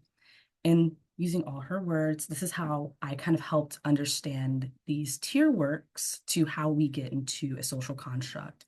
And this is by understanding that, subsistent matter or the subsistent condition of the third population as enslaved Africans and indigenous populations to Spanish and Portuguese culture societies, there was a three-step process to further justify this condition, right? So we're thinking of the physical material, like the actual physical graspable reality of it. And that is the land and wealth extraction through the just grounds of the populations being idolaters, right? Their flow of life does not match my own. They're not doing it correctly. I'm here to free them of that. I'm here to give them my religion and also enslave them and steal from them, right? But also it goes into an expectant reality. Now that we've stepped into this condition, we can't go back, I guess. And so we have this expectant reality in which the slave labor is taken and it becomes a dispensable and necessary force in the new functions of a new society. And then in order to justify this condition we have found ourselves in which we have enslaved individuals that are existing in our society, we have to produce a construct in order to further legitimize their suppression and oppression. And that is through the full symbolic construct of race. And so then I kind of was thinking, it's like, well, okay, so we have this understanding of the self that's being made, the self and the personhood and the physicality that's being made into this moldable in a digestible form of oppression. But how do we take that into our spatial understanding? Because what is around us is just as necessary as defining our reality. I've been saying, I don't know how that's gonna. Anyways, and that's where I was thinking a lot about. Winters mentions Daniel Sperber's, which hopefully I mentioned his name right, the two types of human cognition, and in conjunction with Winters' proposal of the displacement of humans' physical environment as their subjective understanding. And so the way I kind of broke this down was thinking about, so the type one, so the knowledge of world as it is Sperber's condition. And I go and sort of digest it within Winters' understanding of like physical environment being a demarcator of fact. So in this type one, we can understand that this individual, when they're looking at their potato from the old world, they are thinking, I can interact with it via my five senses. I can touch it, taste it, eat it, smell it, I'm forgetting, hear it, I guess. And therefore it is real. It's continually affirming my reality. And I can only understand this because my higher power brought it to me into my spatial condition. It fits my geography. It's not invasive, X, Y, and Z. And from this, an individual is then able to produce a home-cooked mythos, we can call it. In particular, I don't know why, but in particular, I was thinking a lot about like the Irish landscape. I guess because I've heard through passing of people talking about how the Irish landscape's so mythical. I don't know why they only talk about that one, but this can obviously apply to any other condition. I was just thinking about potatoes in the old world, and Ireland came to mind. But with these mythoses, we are affirming ourselves, giving ourselves a spiritual religious reasoning into why these exist. However, when we come to the type 2 condition, we have a break in this mythospatial reality conception. And so now we have the knowledge of categories. We have the knowledge of a difference of types. And so I recognize this in a form of I can't interact with it, but I'm aware of its possibility through evidence. Therefore, my higher power is signifying that it, whatever it is and where it is coming from, is meant for me in some condition. And so I take this in the prospect of the tomato from the New World, which even though I put a tomato, but really in reality, it could probably just be a map of the Americas, or even just the word of mouth information of the Western Hemisphere. It's the exact figment of what could possibly be, which then produces this fantastical lore of a far off land, which I think then kind of goes into kind of an example, thinking about how we have discussed Atlantis, this map, this figment of a what could be possible land in the excitement, exploration, and whatever little greedy excitement and weirdness is going on there, but also going into the actual creation and manifestation of Atlantis, the resort, into like this weird, like psycho supremacy paradise thing. I don't know. I know I used to wanted to go here as a kid because I saw ads for it all the time, but thinking about that in its own sort of relation. And so that kind of gets us going into modern aesthetics, erasure, and supremacy. And so when I'm talking about modern, well, in my own research, I'm also not very conclusive, but I've been thinking about this kind of erratically for maybe the past year and a half. And I'm working on a paper. So these are very kind of raw, thrown about thoughts. But when we are thinking about modern aesthetics, and I'm talking, of course, all the categories, I'm talking about rationalism, I'm talking about the other ones that I'm blanking on currently.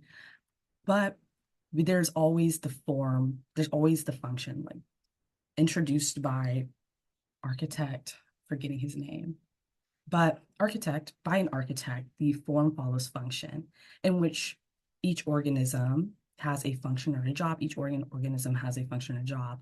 The structure, a form of each organ is somehow related to its own. Like this sort of naturalist, this sort of breaking of thought process that comes from this Judeo-Christian that then has been led back into a fact, like a fact perspective, which is then leading to invigorate our design in a weird sort of naturalistic fallacy kind of condition.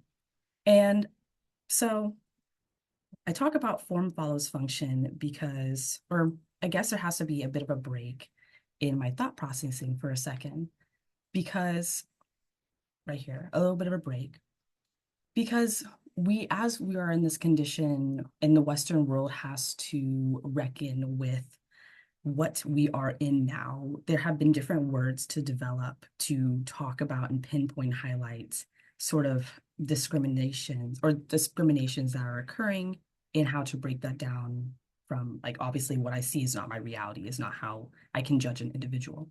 We have this in racism. We have the words racism, misogyny, xenophobia, these kind of words, right? But there's still one barrier that exists to why these systems are perpetuated, and I'm kind of heavily emphasizing that this is through design and aesthetics in specific.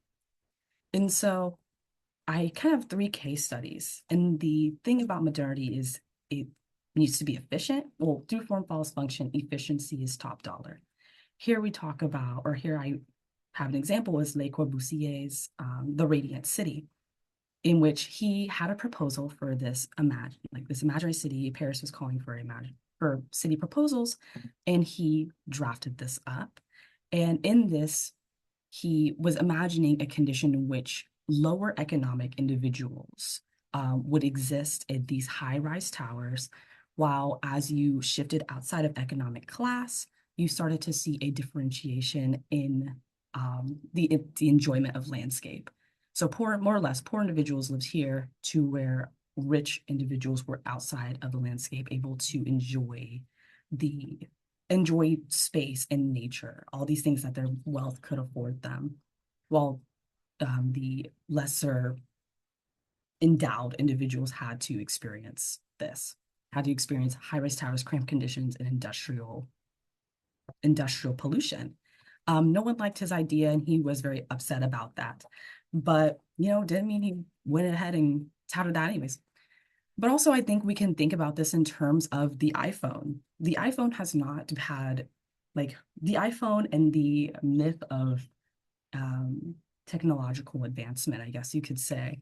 The iPhone has only been shape-shifting for the past 2 decades, and we haven't seen any major significant actual technological innovations. However, the iPhone in and of itself has become a demarcator of a status, right? I can think very specifically, still even it exists here in the United States, but even specifically when I was in high school, God forbid you had an Android. God forbid you had a green text.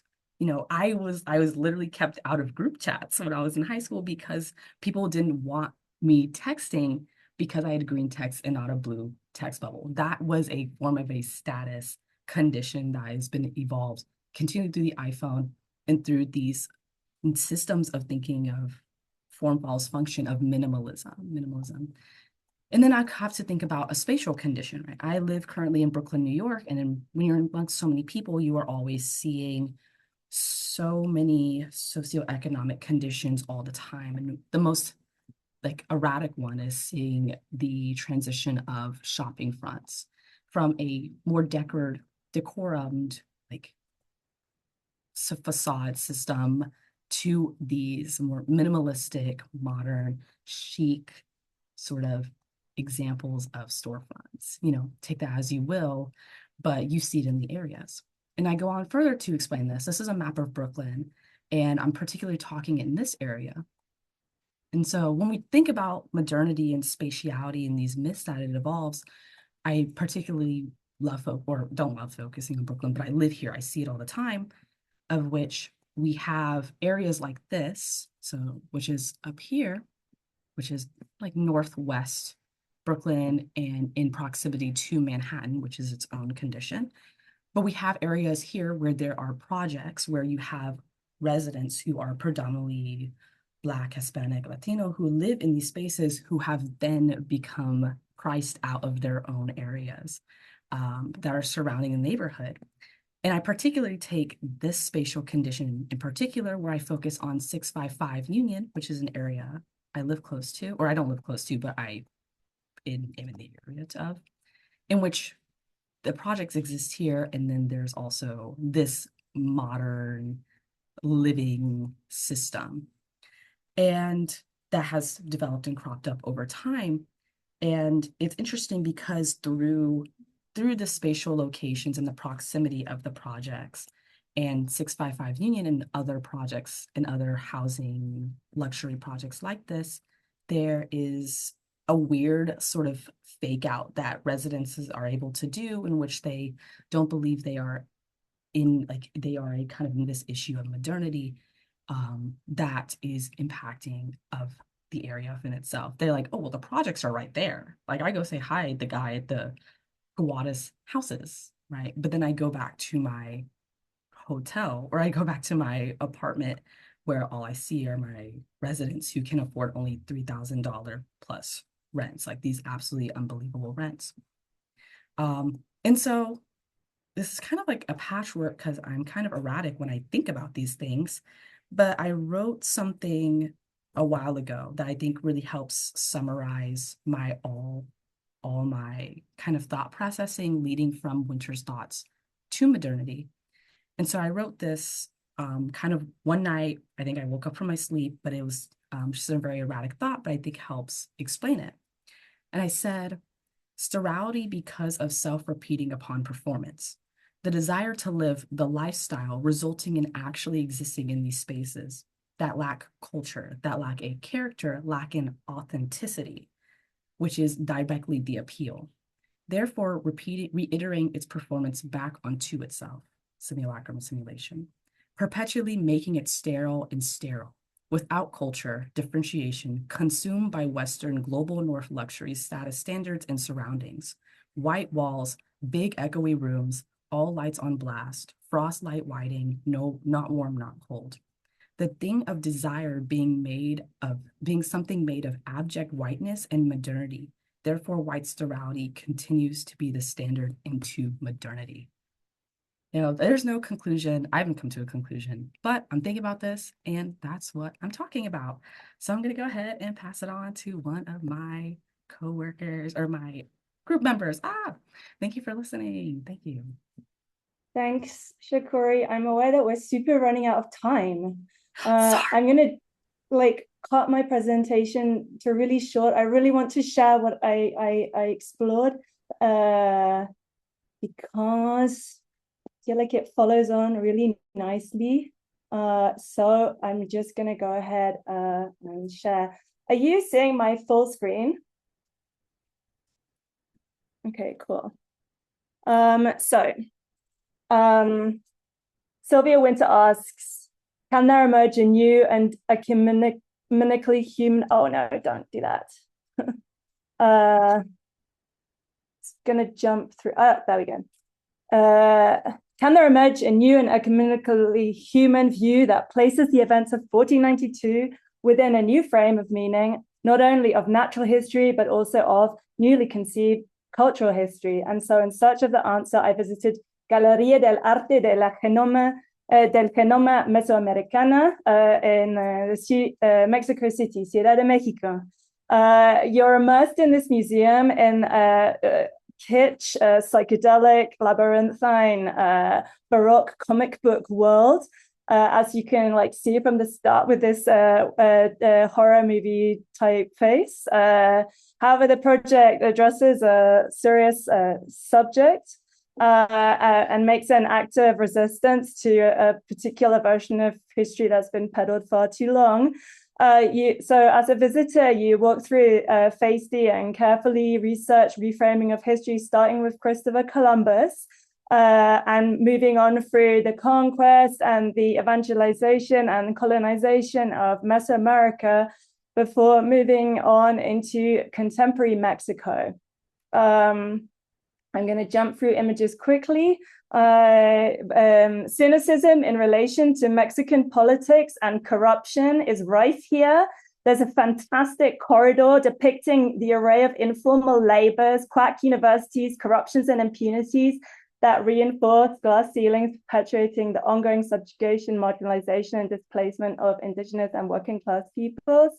The final rooms, that includes this poor bloke on a motorcycle, here's the example, include a exploration of the impacts of all things trash and Coca-Cola and an appeal to, I guess, Mesoamericans to not consume themselves with junk.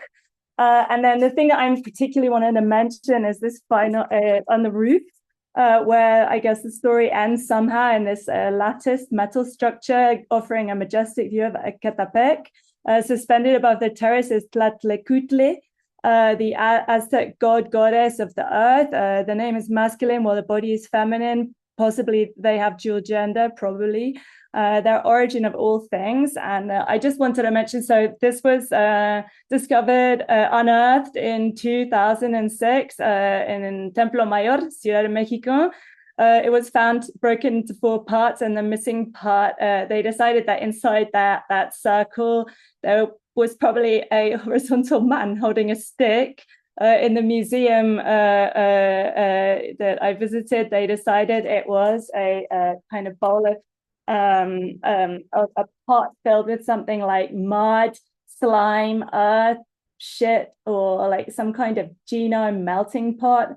I like to imagine it's a homage to the cyclical, the organic, and the maintenance of the flow of life on Earth in the heavens and in the underworld. That's from Leon Portilla via Sylvia Winter. All this is the artistic vision of Ifigenia Marquez and her recently deceased husband, Jose Luis Sanchez, Jose de Jesus Sanchez. Sorry, I'm rushing.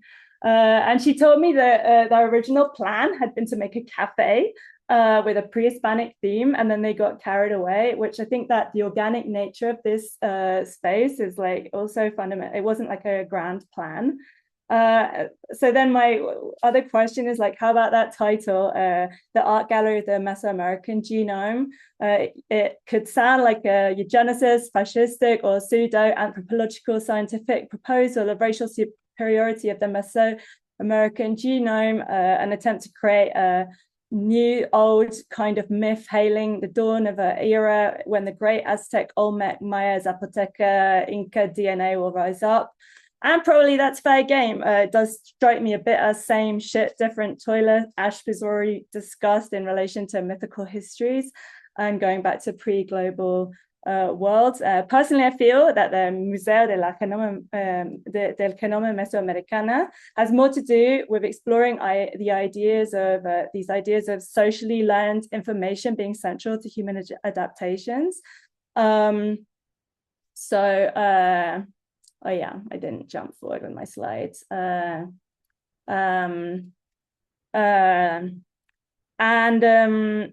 guess that there's like a languaging of existence, a reflection on how culture can affect how we evolve, how culture and genetics might interact and evolve, because as Fanon says, besides ontogeny, there's sociogeny. and feels to me like a defiant celebration of Mesoamerican and indigenous culture, specific programs by which our human behaviors, cognizing, affective, actional, might be regulated. It pushes for a change in the narrative. The displays exploring a genealogy of tools and architecture, as well as the constant critique of oppressive capitalistic and colonial structures, invite resistance to a single world order. The intimate, playful design of the museum like forces us to be really close together. It's like filled with tunnels and like small spaces, and you always end up chatting to someone. And so it like invites us to reach, I think, for inner altruism, co-identification, empathy, and a moral sense in our dealings with each other in order to become someday part of a human species. And then I just want to mention that this project of Pijanaya and her late husband, Jose, I mean, they seem to be brilliant humans. When I visited the museum the first time a couple of years ago, they were making this new section of like hundreds of pictures they're taken of clouds. And the sky in Ecatepec. This time around, it was finished and Jose had passed away. So I'm just gonna end like with this brilliant wall that they made with like robots and different animals. With some questions from the winter text. What are the rules that govern our human perceptions? What are the processes that do so? How do we perceive and know the specific social reality of which we are always participatory subjects and agents? What are the rules that govern the shared conception of the past that we normally hold in the reality in which we participate as actors at the same time as we attempt to observe it? So like what I want to develop in my essay is exploring like breaking the fourth wall and what that allows. Thank you so much. And Ben, I'm going to buy you your books. This has been such a great seminar. Okay, and now I need to stop screen sharing. Which, oh my gosh. Give me a second. Panic. Oh. Stop share. Simon, sorry about that. Or Yeah, I can jump in. I'll go really quick because I do realize we have no time, so I can do my presentation in a few minutes. I think I'm just gonna try can everyone see my screen? Okay. Okay, so I'm going to go right after Lucy and talk about No Humans Involved, the classification of 1492 in the present, and the autopoiesis turn or overturn, which follows the 1992 Rodney King acquittal. And I'm going to try and do this all under 5 minutes. But this image is from the 1991 Rodney King event where Rodney King was beaten by LAPD, and it resulted in a whole event where 4 police officers went into the court and they were acquitted after. And part of this discussion follows that court case and following, and just a discussion after and an essay that Winter wrote in response to that, and putting that into conversation with the 1492 essay as well. So like I said, this is in the aftermath of the 4 white police officers who were acquitted over the videotape beating of the motorist, Rodney King. And LAPD officers would report on disturbances in Black communities in South LA in 1992 using code to describe these disturbances in their areas. And they would use NHI, which was a code that meant no humans involved. And it often, again, would classify young Black men or disturbances in urban areas or areas that were predominantly Black. And so Sylvia Winter published this essay called No Humans Involved, an open letter to my colleagues. And so one of the questions that I put forward is one of ontology and how NHI goes beyond just being a slur simply, but also the output of the schema that we've been talking about throughout this course and this seminar that organizes Western knowledge and signifies that within the current episteme, particularly how the Black subject occupies this perennial liminal status and which is structurally necessary to define the man. And again, how these become adaptive truths and cognitive mechanisms that are designed to sustain and stabilize the Western subject by producing Blackness as a set of non-being.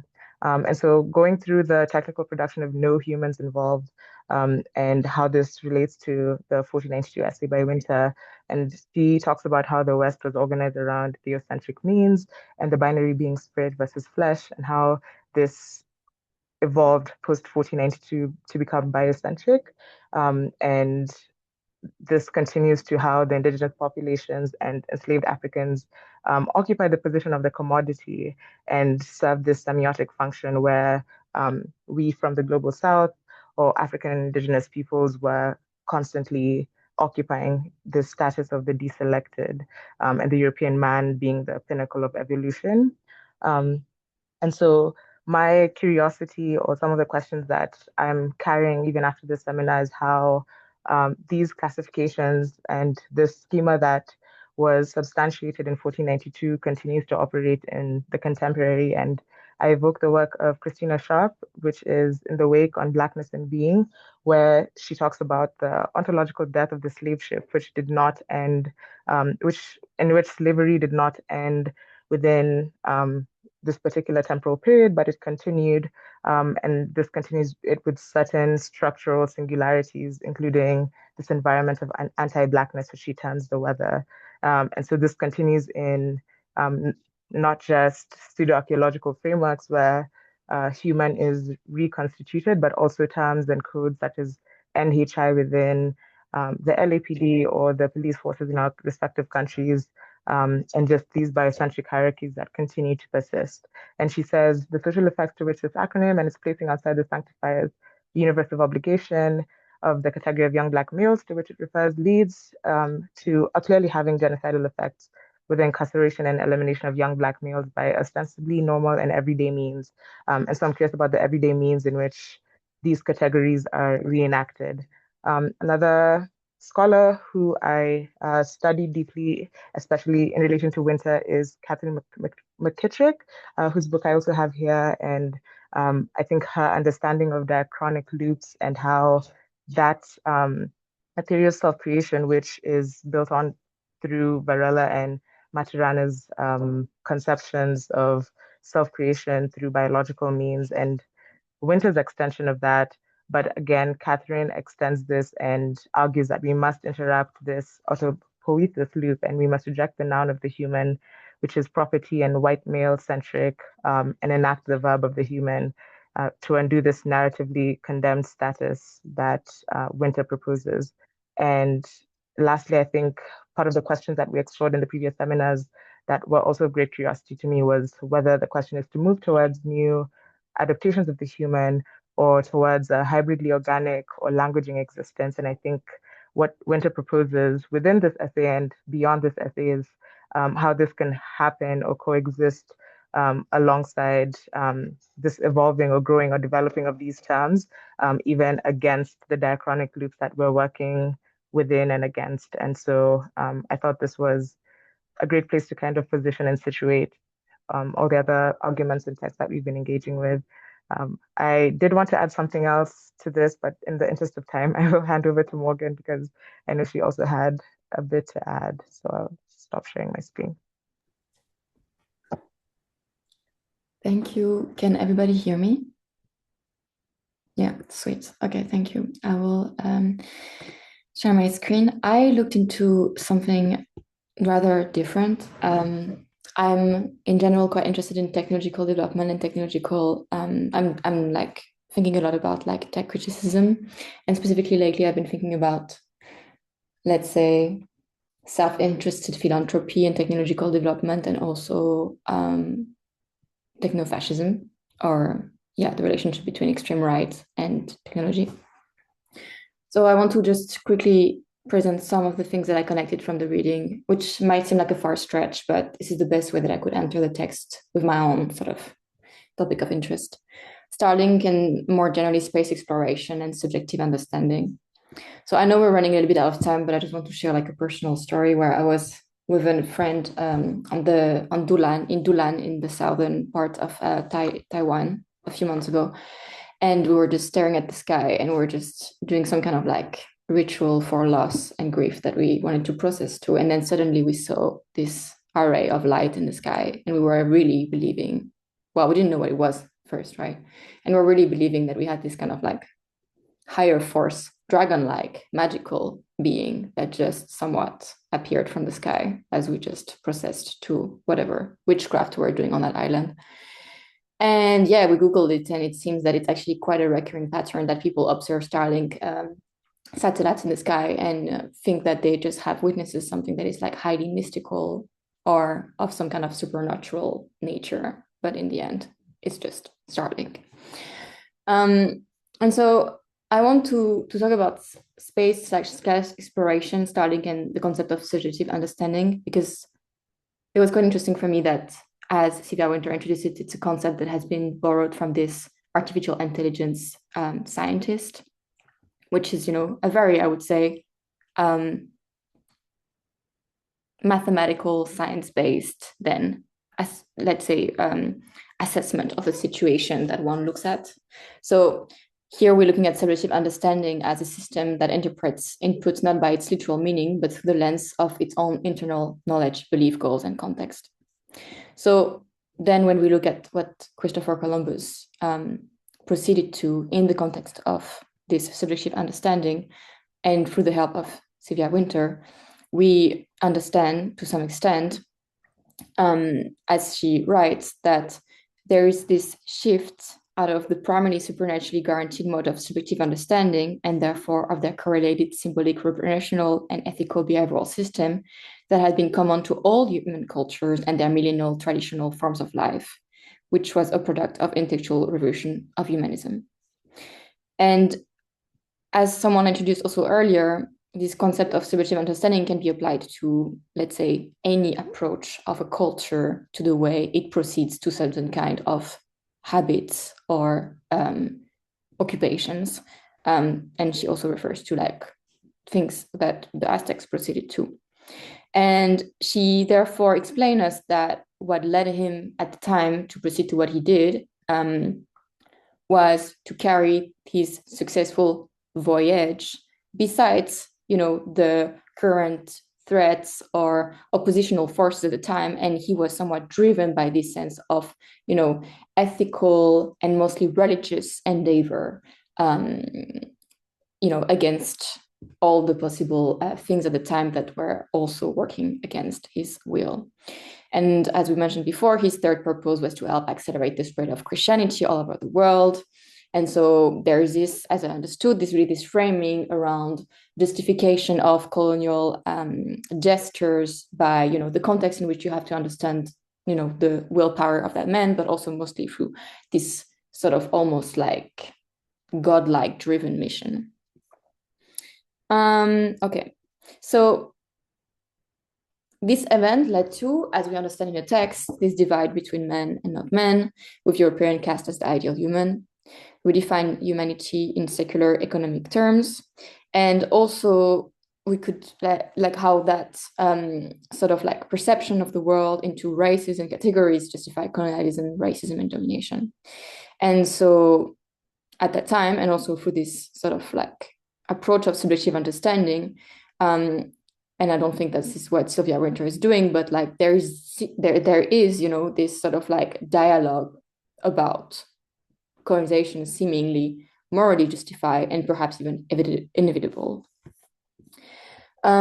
So when we read what Christopher Columbus proceeded to, there's a salvation for civilization, quote unquote, in the name of God.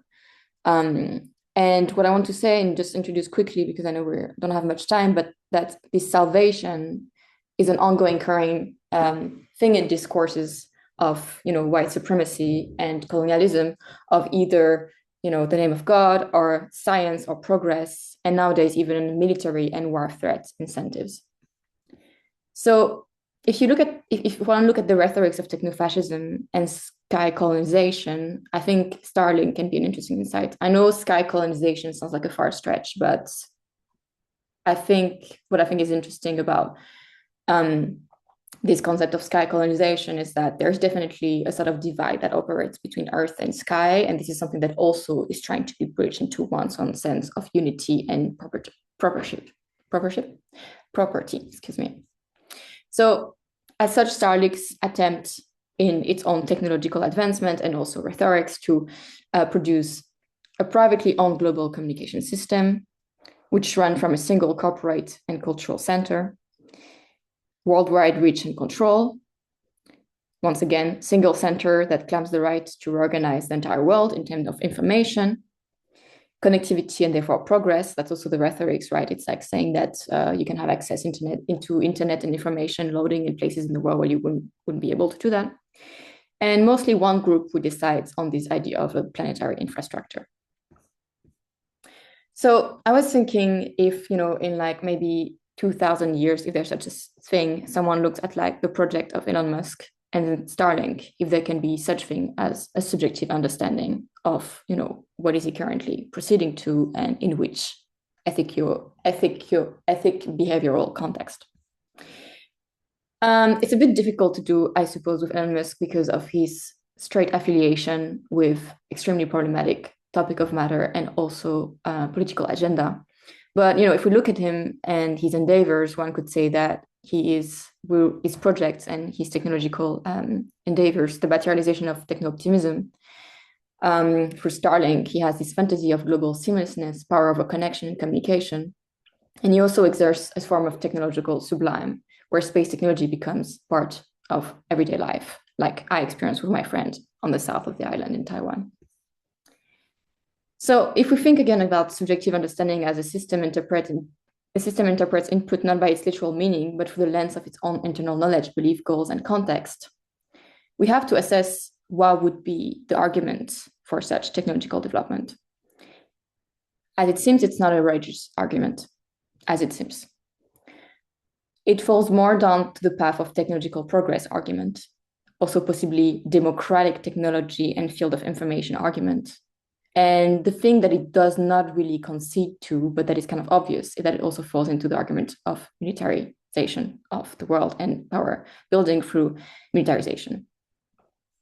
Not to say that any of those things sort of like, justify one behavior, but I was just trying to like use that framework of subjective understanding to try to like really locate what, sort of like mission and like, cultural sort of like road this is partaking in.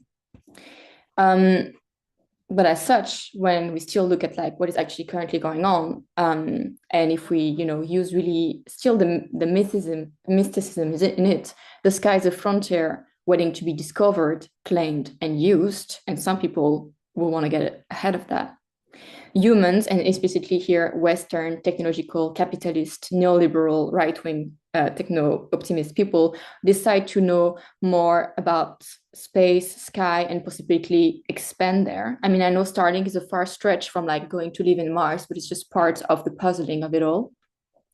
And then once again, extraction of resources and occupation of further planets, which is, a natural sort of like thread of thought, which is also implying that you have to harvest what's on Earth to be able to expand somewhere else. And another, thing that is implicit in it is that humanity is improved through spatial expansion rather than transformed through responsibility and accountability. Talking about just briefly the concept of a constellation, we can also clearly see through, for example, the figure of Elon Musk that, this is not only just like, there's an entire ecosystem, right? That can be sort of like looked at and how they all correlate together to sort of like display that it's kind of like almost like a self-sustained kind of like project that not only harvests the earth, but also the sky, not only harvests the mind, but also the universe. So I don't want to go too much into the detail of it right now, but where I find the, let's say, definition of subjective understanding difficult to use in the framework of, such kind of exploration is that the ramifications nowadays of, CEOs or tech companies representative is so clearly affiliated with, extremely problematic right-wing and fascist tendencies, that it just becomes more and more difficult to justify this techno-optimism. And I think there's just an interesting shift that is currently going on in the Silicon Valley ideology, in which what used to be thought of as like potential future science fiction scenario is now publicly looked at as like, potential doomsdays. Not because the technology is going to become really good, but because technology is currently overpowering politics, laws, and perhaps even religion. Thank you. Yeah.